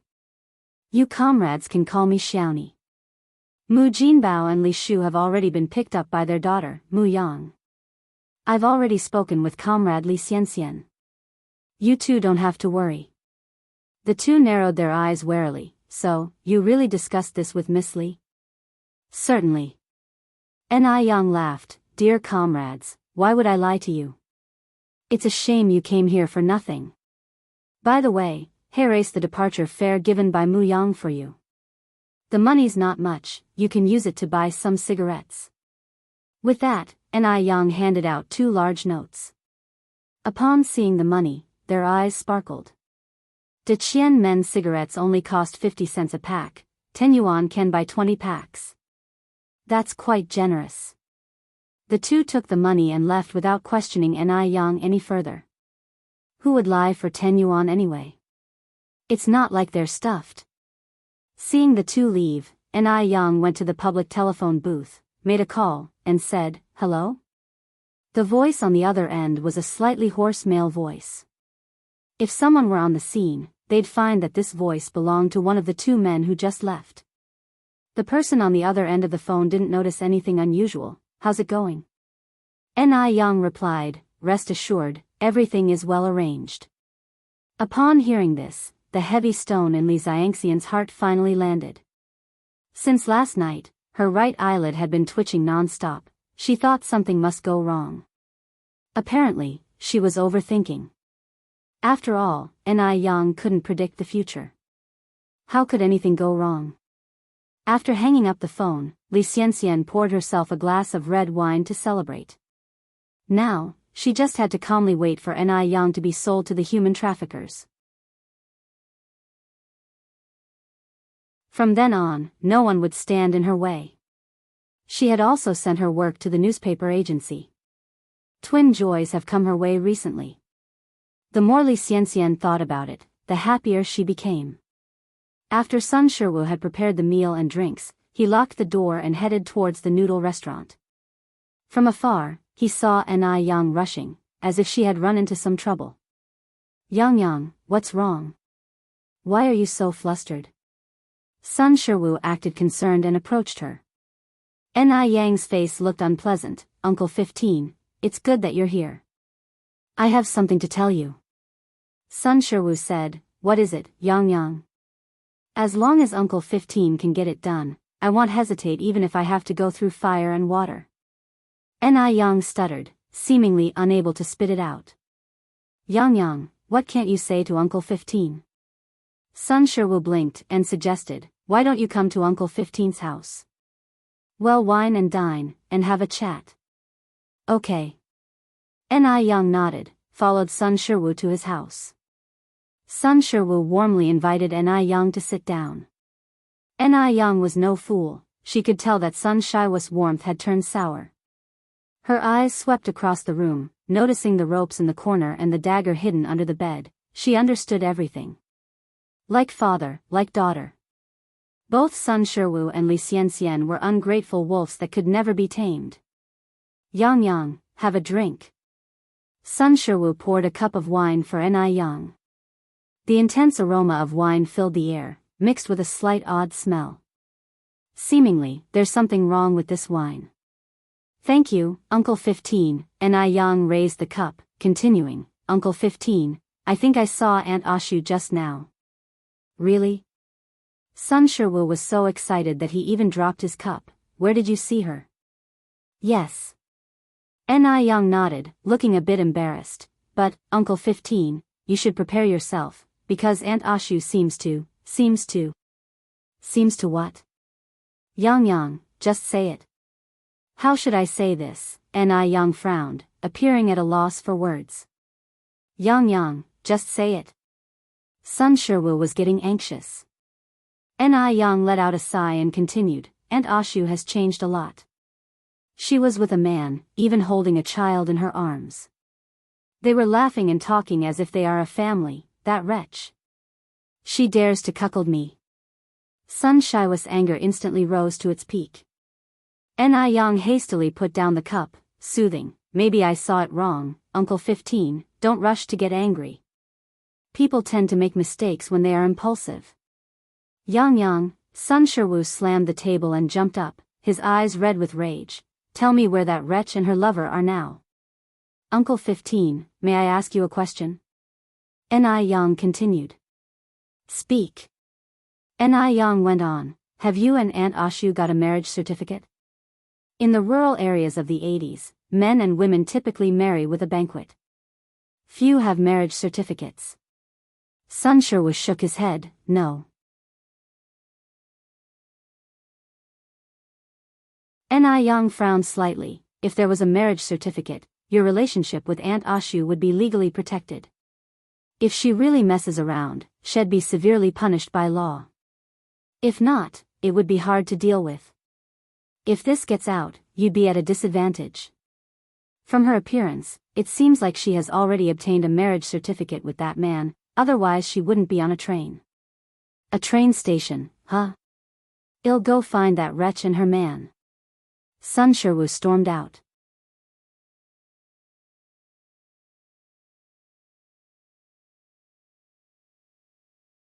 Chapter 364, Sun Shiwu's Revenge, Second Update, _1 Uncle 15. Ni Yang caught up with Sun Shiwu's pace, you need to calm down. Having been cuckolded, how could Sun Shiwu calm down now? I'm going to kill those adulterous bastards right now. Ni Yang tried to dissuade him, Uncle 15, killing is illegal.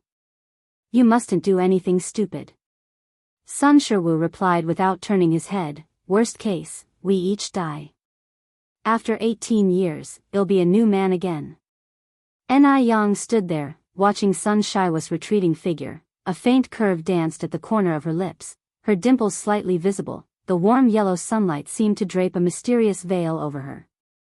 Evil grinds itself, let Sun Shiwu and the despicable people from the Mu family rip each other apart. That's just perfect. Next, she simply needs to watch the dog fight from afar.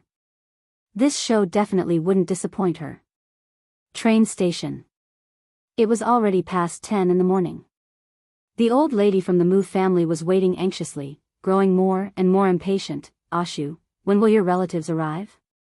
Li Shu was also quite anxious. Perhaps they have been delayed. Mother, let's wait a bit more. Mu Jinbao suggested, there's a phone booth across the street.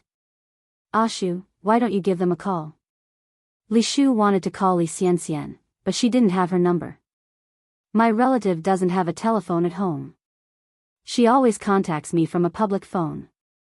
Mu Jinbao frowned. What should we do then? We can't just keep waiting. Continuing to wait indeed wasn't a solution. Li Shu thought for a moment, then said, why don't we settle down in a guest house for now? Madame Mu slightly frowned, we're already home. Why waste the money? Let's wait a bit more. Li Shu laughed, Mother, have you forgotten we're a family of 10,000 yuan now? Besides, Yaozong is tired. It doesn't matter if we adults suffer a bit more, we can't make the child suffer. Concerning her great-grandson, the old lady from the Mu family nodded, then let's find a guest house. When Sun Shiwu got to the station, the four of the Mu family were just crossing the street towards him. They were all talking and laughing, presenting quite a warm picture. This scene deeply stung Sun Shiwu. His face turned the color of pig's liver in an instant, a sense of humiliation enveloped his heart. That damned woman. She really had a bastard child with someone else. Shameful. So shameful. She's thoroughly discredited the Sun family. Today, he was going to rid the Sun family of this disgrace. If he didn't avenge this marital affair, what kind of man would he be? Sun Shiwu turned around and entered a nearby shop. When he came out again, he had a kitchen knife in his hand. He was going to kill the four of them. Only that could wash away his hatred. At the crucial moment, he suddenly calmed down. It was daytime and a crowded public space. Even if he did succeed, the police would catch him immediately. If he did succeed, that'd be something. His life for 4 lives would be worth it. But if he didn't succeed and the police arrested him, wouldn't that be doing the adulterous couple a favor? No good. He couldn't take that risk. He had to send all 4 of them to hell. So he had to plan carefully and make sure there were no slip-ups. Sun Shiwu squinted his eyes and quietly followed the 4 of them. Li Shu was a very alert person. She felt as if someone was following them from behind, but when she turned around to look, there were only ordinary pedestrians. Ashu, what are you looking at? Mu Jinbao asked curiously. Jinbao, Mother, do you feel like someone is following us? No. Mu Jinbao shook his head. The old lady of the Mu family became frightened and held her great-grandson tighter, looking around. Is there a child trafficker trying to kidnap Yaozong? That's possible, Li Shu answered cautiously. There's a guest house ahead, let's hurry in. All right. The 3 people quickened their pace and entered the guest house ahead. When they got inside the guest house, Li Shu still felt uneasy, so she turned around to look outside again. Sun Shiwu quickly hid behind a tree. Li Shu squinted her eyes, puzzled. Was it just her overthinking? Li Shu turned around, and 3 seconds later, she quickly looked back again. There was still no one outside. Perhaps she was really overthinking. Only then did Li Shu walk inside feeling reassured. To prevent Li Shu from suddenly looking back again, Sun Shiwu hid behind the tree for more than half an hour before he stepped out. You cheap slut. Sun Shiwu spat on the ground. See how I'll kill you all this time. Sun Shiwu carefully examined the terrain around the guest house and confirmed Li Shu's room, before returning to the alley in the back street. When he returned to the alley, Ni Yang had already left. Sun Shiwu saw the food and drink on the table, and only then did he remember his original plan. Since he had decided to go for a big score, he might as well go all the way. The saying goes, fortune favors the brave. First, get rid of that slut Li Shu, then find a way to get money from Ni Yang, and finally disappear. If Ni Yang didn't cooperate, he would kill her too. After all, killing 4 or 5, it's all the same. At this point, what does he have to fear? Thinking of this, Sun Shiwu went to the shop again and bought some other stuff. Night fell, and all was quiet around. A figure emerged from the alley, seamlessly blending into the darkness.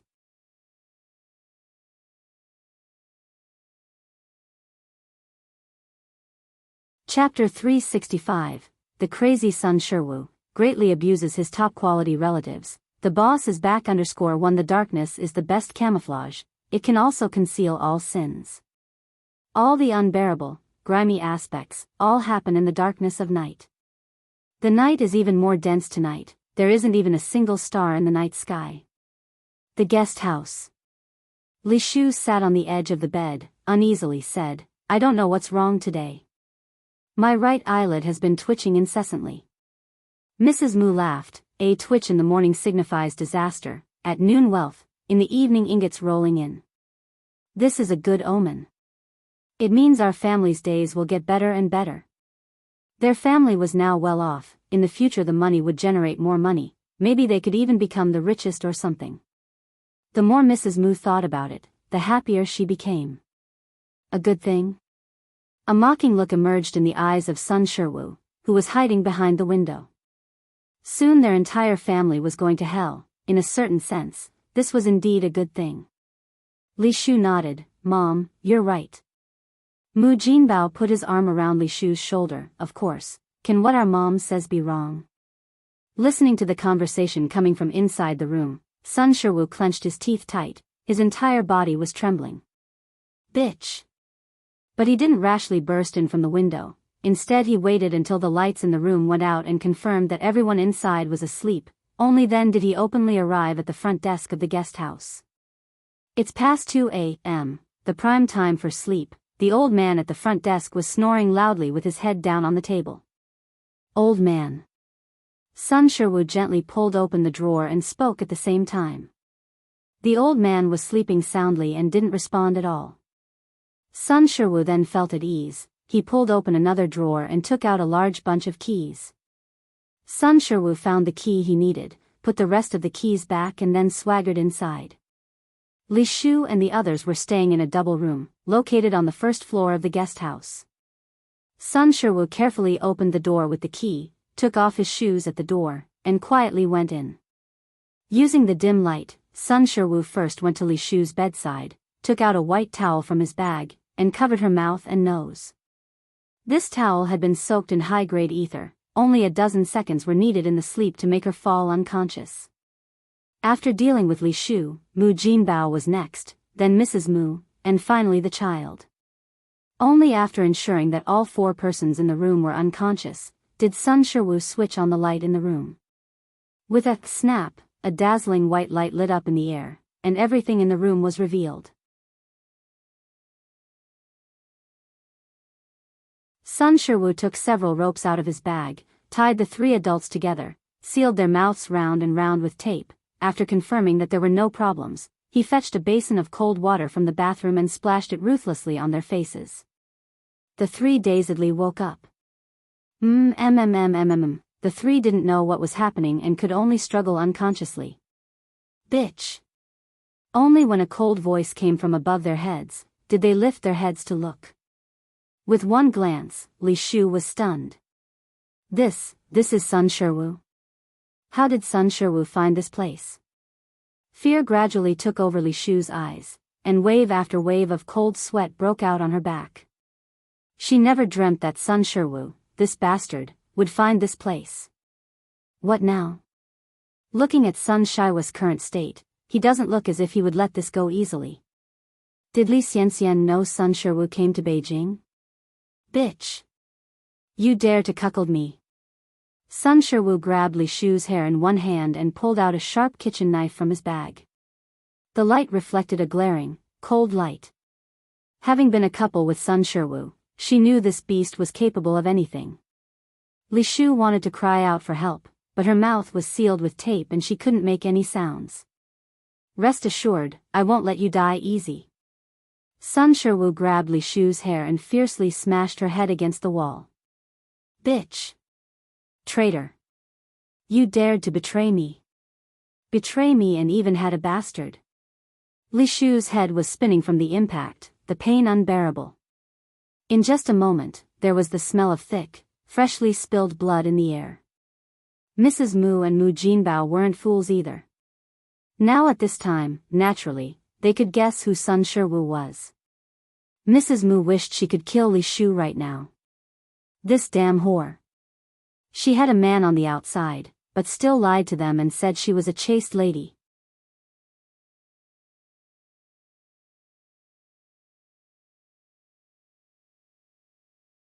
Chapter 366, The Crazy Sun Shiwu, greatly abusing top-quality relatives, the big boss is back _2. What now? What about her precious grandchild? Her newly embraced grandchild, they had just become wealthy. She didn't want to die. She was waiting to enjoy her fortune. If she died, wouldn't all the money and shops in her family just go to Enrich and that outsider man she was with? This is Mu family's money. How could it benefit outsiders? No. She couldn't die. Even if she died, she would drag Enrich and her daughter down with her. If she couldn't live a good life, she wouldn't let them either. The old lady Mu frantically signaled to Sun Shiwu, hoping Sun Shiwu would spare them.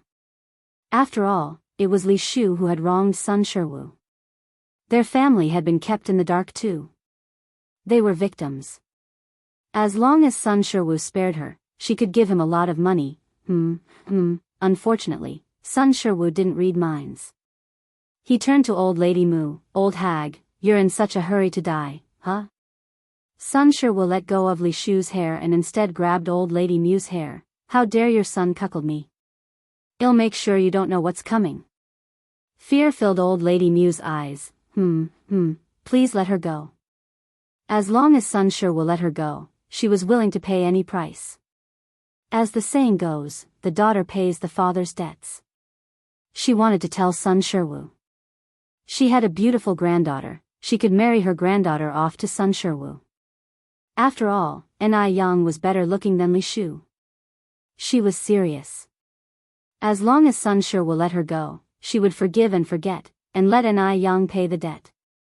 After all, that little wretch would have to get married someday. If Enrich wasn't enough, they could add Enrich. If Sun Shiwu still felt unappeased, he could kill Enrich and Enrich. But Sun Shiwu didn't give her the chance to speak.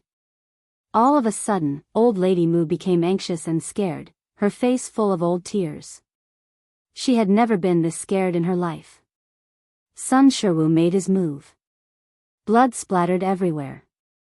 Old lady Mu, in the midst of planning to use Enrich and Enrich to pay off her debt, fell down in a pool of blood. Murder. 2 murders.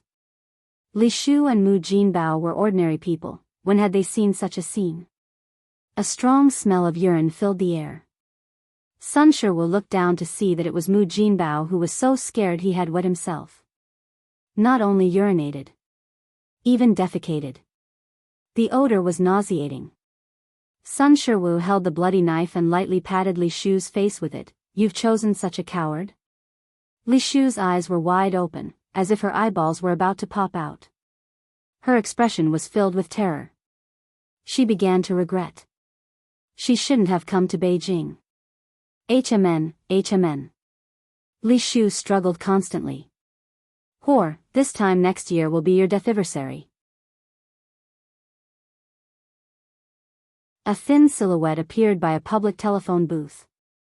She dialed 3 numbers, and the call was quickly answered. Hello, this is the Beijing Public Security Bureau. Hearing this, Enrich's cold expression vanished, replaced with a layer of fear. The hoarse male voice on the phone was filled with heavy crying. Public Security Bureau. Yao Yao Si Guest House, Room 104. There's a murder. Sun Shiwu wasn't a good man either. Of course N.I. Yang wouldn't let him get off scot-free. Moreover, now that Sun Shiwu had already started killing, even if he couldn't do anything to her, N.I. Yang still had to consider for her family's mother and sister. She couldn't let other loved ones be threatened with their lives. As for Li Xianxian, N.I. Yang had other plans. After all, Li Xianxian had been scheming for so long. N.I. Yang certainly intended to let her experience the feeling of standing on top of clouds. Then let her fall from the clouds. After all, the higher one stood, the harder they fell. Don't be afraid, comrade. We're coming right now. N.I. Yang hung up the phone, a faint smile playing on her lips. The righteous wail of a police siren shattered the quiet night. When the police broke through the door, Sun Shiwu was in the bathroom, dealing with the bodies. Upon seeing the police, Sun Shiwu's face turned white and his blood ran cold. At this moment, he knew he was done for. His life was over. Clang! The blood-soaked cleaver fell to the ground, making a piercing sound. Don't move. Several officers pinned Sun Shiwu down. The news of the murder at Yao Si Guest House was buzzing by the next day.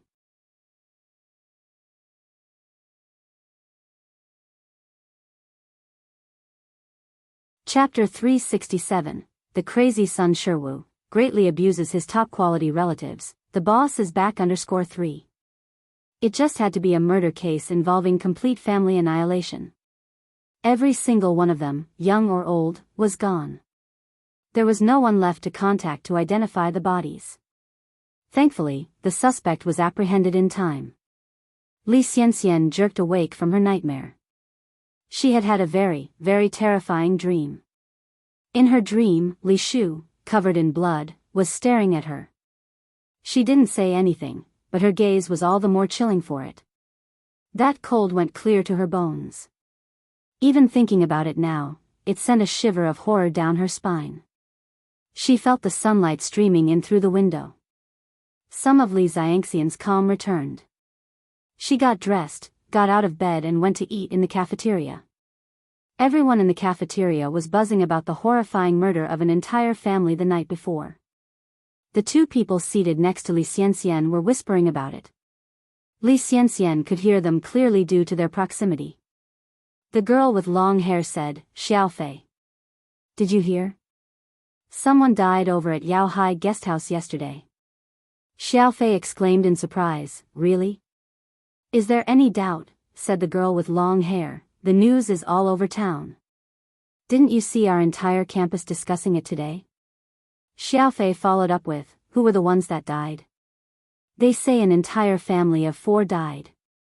The youngest was merely a few months old. The oldest was a woman in her 70s, and there were 2 that were slightly young." At this point, Li Xianxian furrowed her brows. Coupled with the dream she had just woken up from, she had a sinking feeling in her heart. Could it be that the 4 people being discussed were Li Shu and the others? Probably not. Li Shu and the others had just arrived in Beijing, and they had no enemies. Moreover, they were currently with N.I. Yang. Li Xianxian was already in touch with organ traffickers. As soon as Li Shu's affairs were settled, the traffickers would take N.I. Yang away. With these thoughts, Li Xianxian felt somewhat relieved. She picked up a piece of green vegetable and put it in her mouth. Oh my God! Xiaofei was finding this hard to digest. "Isn't this too horrifying?" "You're telling me," sighed the long-haired girl, "the murderer is a totally cruel person, right? To think they would wipe out an entire family over some grudge or hatred." Xiaofei couldn't even eat anymore. Has the police found out who did it yet? If this keeps up, who would dare to stay at a guest house? The long-haired girl replied, "I heard the suspect's name is something like Sun Shiwu. I'm not too sure though." Sun Shiwu? Even though Li Xianxian didn't want to remember this name, she couldn't help but do so.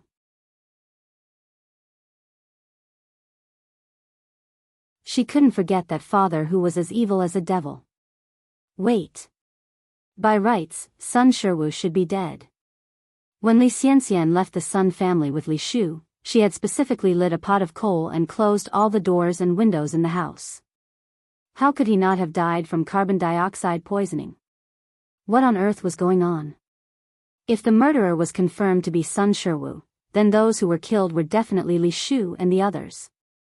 But how on earth had Sun Shiwu tracked down Li Shu? Li Xiangxian's chopsticks clattered to the tabletop. All color drained from her pale face.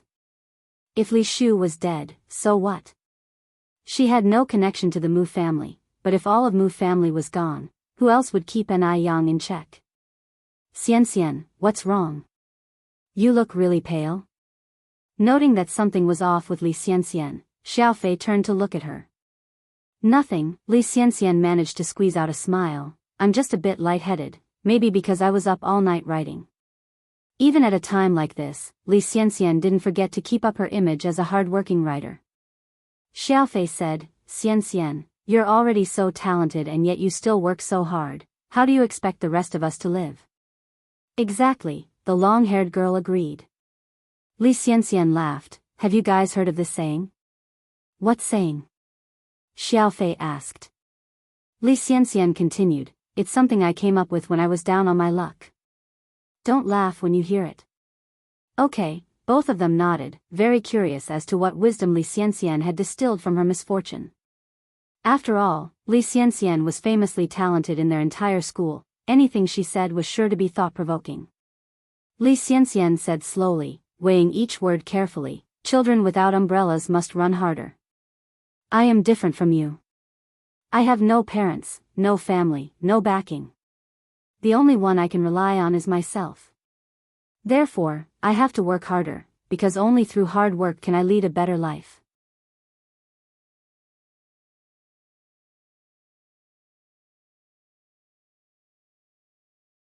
Chapter 368, The Crazy Sun Shiwu, greatly abuses his top-quality relatives, the boss is back _4. The child with no umbrella should try their best to run. This phrase may seem ordinary. But when you look into it, you can find it filled with life's philosophy. Very motivating. Li Xianxian indeed deserves to be a talented girl. Xiaofei and the long-haired girls admired, saying, Wow Xianxian, you are so amazing. If you become a famous writer in the future, don't forget to give your old classmates a hand. Remember us when you're rich and successful. Li Xianxian replied softly, I'll rely on your good words. I'll work hard.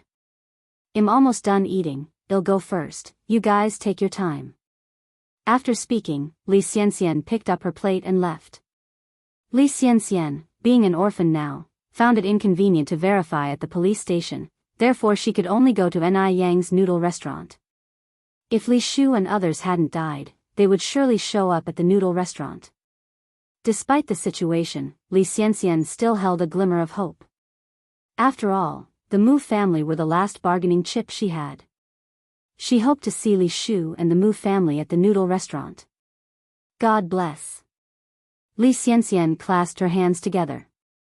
When Li Xianxian arrived at the noodle restaurant, she just saw the queued diners and employees, but no one else. Thus, Li Xianxian went to the second noodle restaurant. Here, she saw Ni Yang taking orders from customers. There was an old lady with white hair sitting in front of Ni Yang. The old lady looked at Ni Yang, her face almost breaking into a bloom. Who is this?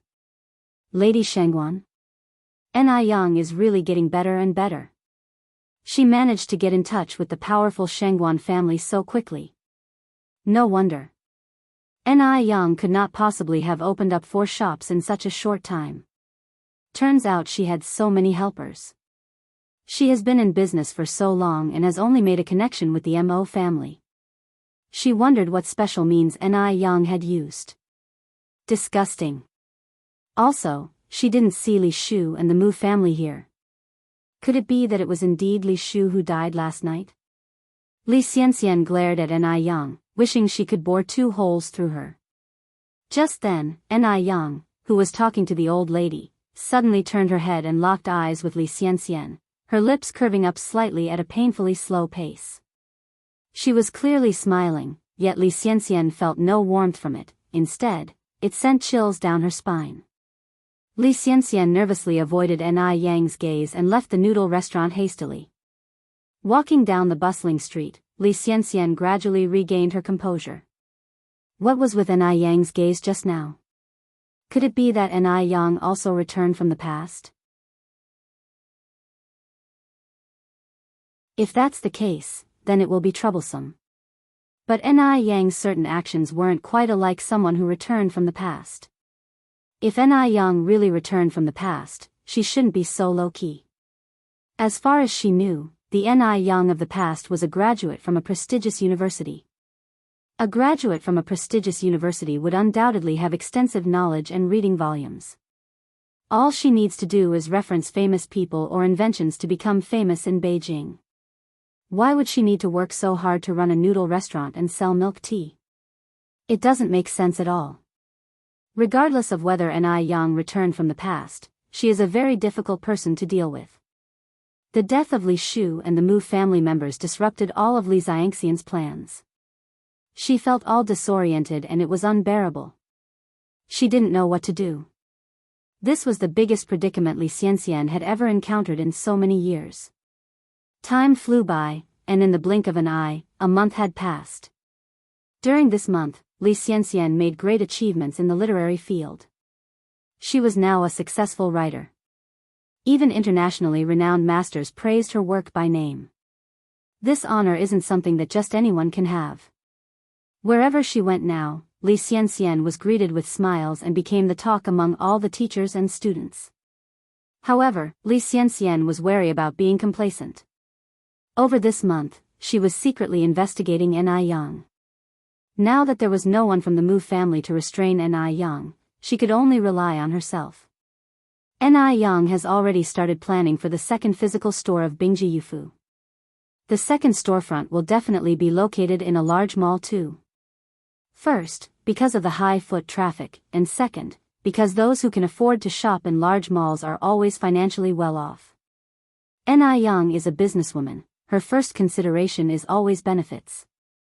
With Bingji Yufu's good reputation and high sales, and thanks to Zhou Hua putting in a good word, Ni Yang was not worried about not being able to rent a shop.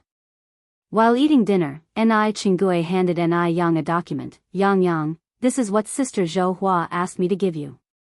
Have a look at which mall you want to open your branch store in.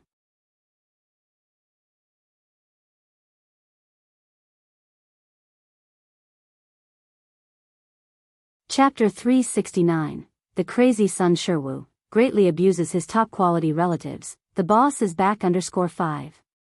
Alright. Ni Yang agreed. After flipping through some documents, she continued, well, open it at Phoenix Mall. By the way, Auntie and I, go to the store tomorrow and tell the 3 young girls that whoever can reach a performance of over 30,000 next month, without being late or leaving early, that person can become the store manager of the new store. Although Ni Yang herself was a young girl, she didn't find it inappropriate when she referred to young girls. It's as though she were a battle-hardened figure of authority.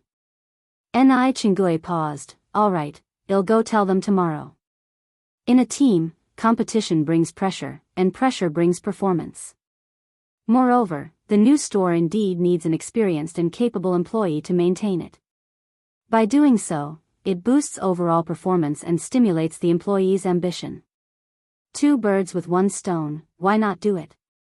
Ni Yang gave a slight smile. Auntie and I, you've been working hard lately. Ni Qinggui laughed and said, it's not hard at all. It's much easier than when I used to work at the car company. Not to mention I got to meet many more people. Even someone from an unreachable upper-class society. Enriching her knowledge and experience. Ni Qinggui really enjoyed this job. In addition, she had a hunch that Ni Yang's business would become increasingly successful, and one day, the image of individual business owners would be transformed in people's hearts. F country. A tall and straight figure was walking on the exotic streets filled with foreign charm. Behind him were 6 or 7 blonde blue-eyed F country bodyguards. The passing pedestrians all glanced in his direction. Oh God. He's just perfect. Which country is he from? Judging from his attire and looks, he seems to be Chinese. Chinese men are really handsome. Some young ladies were about to scream. The women abroad were much more open-minded, and some bold ladies that initiated contact were politely rejected by the bodyguards. The man stopped in front of a transparent window. On display was a beige high-grade silk cheongsam, beautifully embroidered, with peonies blooming in the wind that appeared charmingly attractive. At a glimpse it was elegant and reserved, simple yet dignified. The peony is the king of flowers and not everyone can carry it off. A slight misstep might even backfire. Although the cheongsam looked very nice, no one actually dared to buy it. Because it was too lavish. Yang would look good in this cheongsam. The man murmured, an image of her wearing the cheongsam even came to mind. He headed to the cheongsam store.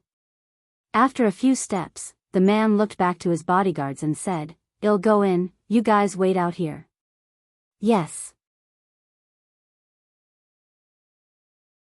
Several bodyguards immediately halted and waited respectfully outside the door. The store owner was a 20-something Chinese lady, dressed in a light-colored cheongsam that outlined her perfect figure. Her cheongsam had delicate black edges, and she seemed like a quiet and beautiful lily. A beautiful jade in a humble home. Seeing a customer entered, she immediately welcomed him in. "Hello."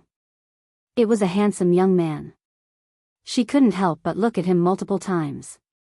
Moreover, she felt as though there was something familiar about this man's eyes, as if she had seen him somewhere before. Without hesitation, the man walked up to the cheongsam. "Please pack this cheongsam for me." "All right." The store owner nodded and took down the cheongsam from the mannequin. "And these shoes as well." He pointed to a pair of black high heels. Yang would definitely look good in these black high heels. With that thought, a slight curl formed at the corner of his mouth.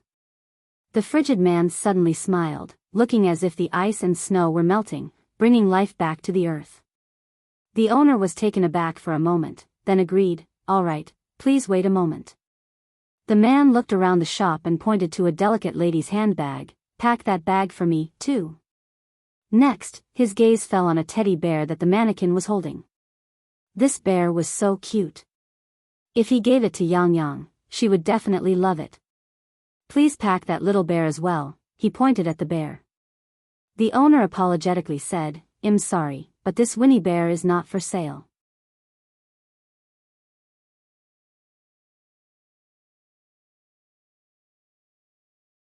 Chapter 370, The Crazy Son Sherwu greatly abuses his top-quality relatives. The boss is back _6. Not for sale? Yes. The shop owner nodded. The man continued, "Name your price." "I'm sorry, but this really isn't for sale." She had seen plenty of men like him who tried to gain her attention by flashing money. The shop owner steadfastly replied, "I'm sorry, sir, no matter how much you offer, I won't sell it."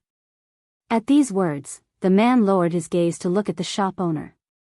Only then did he notice that the shop owner was also wearing a cheongsam. However, although she was wearing a cheongsam, she didn't look as good as Yang, lacking that certain aura. Her face didn't match, nor did her figure. Something was off about her. For the first time, the man realized there could be such a huge gap between individuals. Feeling the man's gaze on her, the shop owner's heart rate quickened, and a faint blush spread across her cheeks.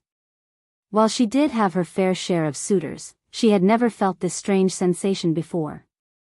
She thought she might have fallen in love at the first sight. The man casually withdrew his gaze, then helped me wrap up the other items. All the items were packed by the shop owner, who then looked up at the man and suddenly asked in Chinese, "Are you Chinese?" "Yes." The man nodded. The shop owner continued, "Is your last name Mo?" Before the man could respond, the shop owner quickly asked, "Are you Mo Chishan?" Seeing her recognition, Mo turned to her with a quiet sigh, "And you are?" The shop owner laughed, "I'm Ji Ro. The girl who sat behind you in the 3rd grade. Don't you remember me?" Mo shook his head. Ji Ro went on, "That's alright if you don't remember, as long as you do now. I didn't expect to see you in F country. Are you working here now?" Instead of directly answering her question, Mo said, I have other matters to attend to, I need to be going. Hey, wait a second. Ji-ro called out to Mo's retreating figure, running over to grab the teddy bear from the mannequin. Didn't you want this teddy bear? It's yours. Thanks, but I can't accept it. Mo politely declined. Accepting a gift given by another woman to give to Yang Yang, what does that make him? Yang Yang might not mind, but he would. Besides Yang Yang, Mo didn't want to accept gifts from any other woman, nor become entangled with them. Take it, didn't you want to buy this teddy bear? Mo directly said, I'm sorry, I don't want my girlfriend to misunderstand. Ji-ro was surprised, you have a girlfriend? Yes. Mo replied lightly. Ji-ro continued, I bet she must be very pretty. Without any hesitation, Mo said, she is indeed very beautiful. Ji-ro nodded, a flicker of light flashing in her eyes. I wish you two a long-lasting relationship, and hope you get married soon. Thank you. After expressing his gratitude, Mo left the Cheongsam store carrying his purchases. Watching Mo's figure disappear down the street, Ji-ro finally turned around and headed to the counter to make a phone call. Hello, Lon Lon, I need to ask you something. What is it, Ji-ro? I promise, I'll tell you everything I know. A crisp female voice came from the other end. Ji-ro continued, do you remember Mo Chishan? Yes. Zhao Lan replied, I saw him during the New Year. Ji-ro, why are you asking about that loser? Loser? Ji-ro frowned slightly. Why was Mo Chishan a loser? Zhao Lan laughed, Ji-ro, you've been overseas for years, it's understandable that you don't know about some things. Let me tell you, Mo Chishan is not the same person he used to be. Zhao explained to Ji all the changes Mo had undergone over the years. Upon hearing this, Ji-ro didn't seem too surprised. A loser? How could Mo Chishan be a loser? Would a loser have 7 or 8 bodyguards with him when he went out? Would a loser be fluent in the language of F country? Ji-ro continued, does Mo Chishan have a girlfriend back in China? Zhao Lan replied, you know Zhao Jingrong, right? Yes. Ji-ro thought for a moment, she was studying abroad, wasn't she? Zhao Lan said excitedly, she's already returned home not long ago. And let me tell you something, Zhao Jingrong is Mo Chishan's fiancé. Zhao Jingrong? Ji-ro squinted her eyes. No wonder Mo said that his girlfriend was very pretty. From what she remembered, Zhao Jingrong was indeed beautiful, a woman who could stand her ground against her. Zhao Lan continued, however, Zhao Jingrong is no longer Mo Chishan's fiancé.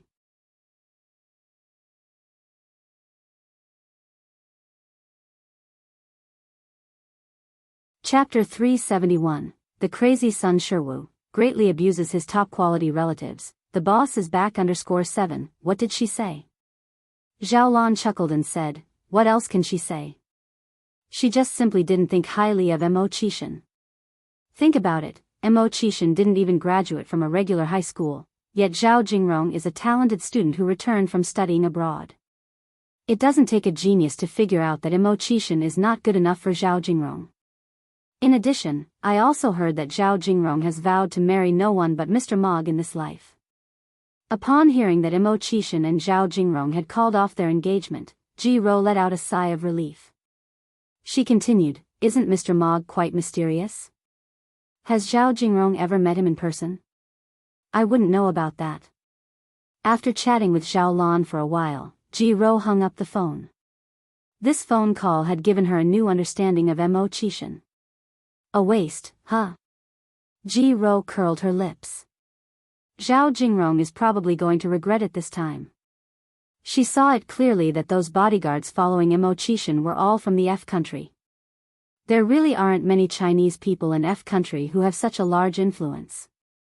Moreover, Ji-ro has also done some research on the mysterious Mr. Mog. She knows that Mr. Mog made his fortunes in F country. Mr. Mog's headquarters are also based in F country. You don't have to think to know that Mo Chishan is hiding a big secret. She thinks that she can take a gamble on it.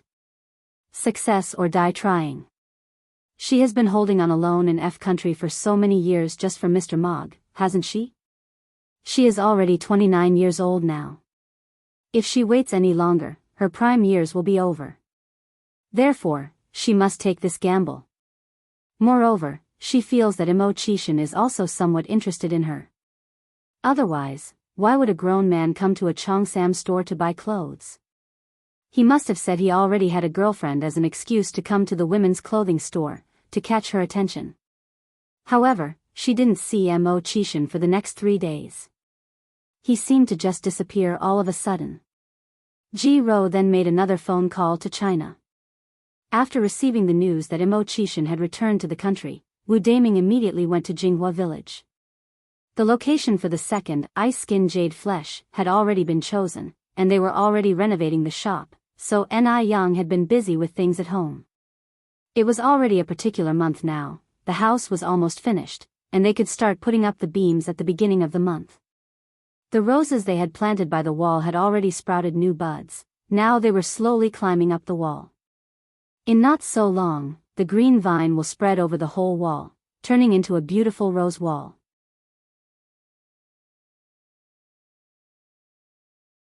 When Wu Daming arrived, Ni Yang was watering the roses in the corner of the wall. Sister-in-law. Wu Daming ran up to Ni Yang.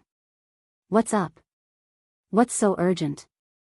Ni Yang looked up slightly. Wu Daming continued, Sister-in-law, didn't you ask last time when Brother Six was coming back? Let me tell you some good news, he is on the 3 p.m. flight today.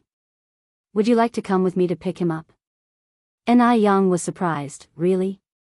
All in all, she hasn't seen that jerk for 3 months now. Of course it's true. Wu Daming nodded, Sister-in-law, do you want to go with me to the airport? Sure. Ni Yang smiled, I'm going to give Brother Mo a surprise. When should we leave? We should leave now, it's just 2 hours until 3 o'clock. Okay, then wait for me. I'll go inside and change my clothes. If she was going to pick up her boyfriend, there should be some sense of ceremony. Ni Yang didn't want to meet Imo-chishin looking all dirty and messy. She had gotten a bit of mud on her while watering the flowers. And because she wasn't planning to go out this morning, she didn't even bother brushing her hair properly. Okay. Wu Daming nodded. Ni Yang took the bucket and went into the house. It wasn't long before she came out looking neat and tidy. Wu Daming incredulously looked down at his wristwatch.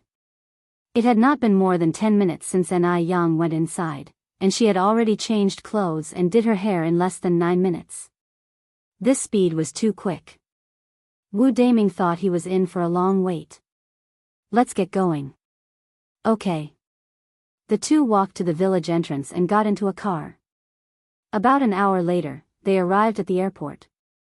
By this point, Beijing's airport had modernized significantly with a crowd of people waiting at the exit to pick up passengers. Ni Yang was also standing among the diverse crowd. Wu Daming positioned himself behind her to prevent any opportunist from taking advantage of the crowded situation.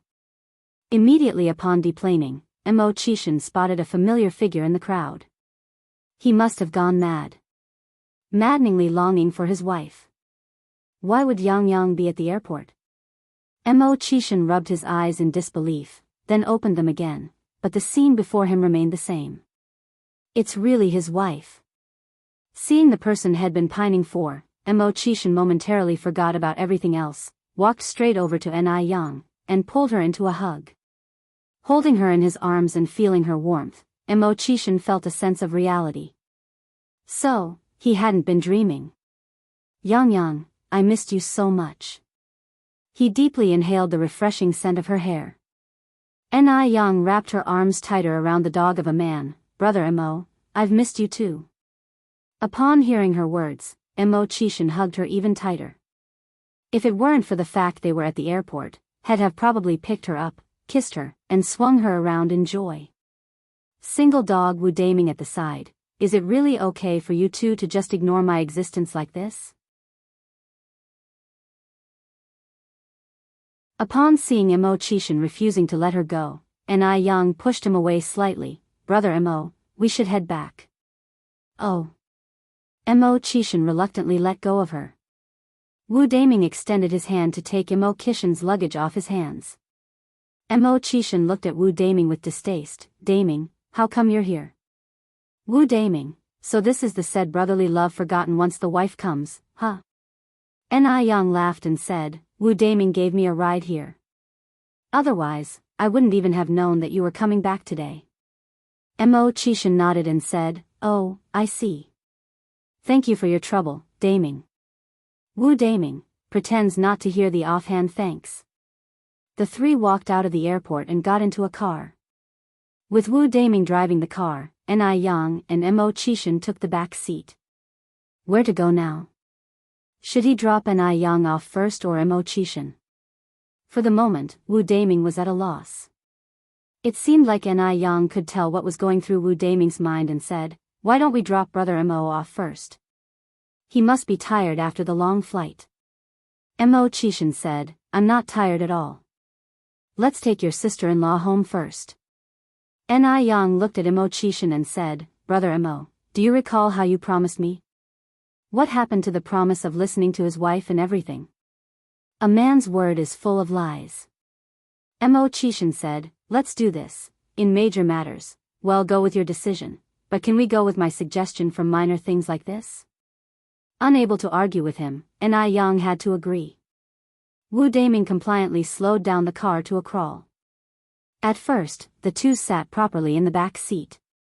But later, Mo Chishan started getting restless. They sat closer together, and in the end, Hong Chishan daringly pulled her onto his lap. His delicate, thin chin rested on Ni Yang's shoulder, his hands wandering around her waist. Yang, will you come with me to F country next time? The single dog Wu Daming in the driver's seat stealthily glanced at the rearview mirror and immediately felt his innocent heart taking a 10,000-point blow from a love attack. Couldn't bear to look anymore. You're tuning into the Dreamy Love Stories YouTube channel. Don't forget to subscribe and join us on this journey to catch the most captivating stories.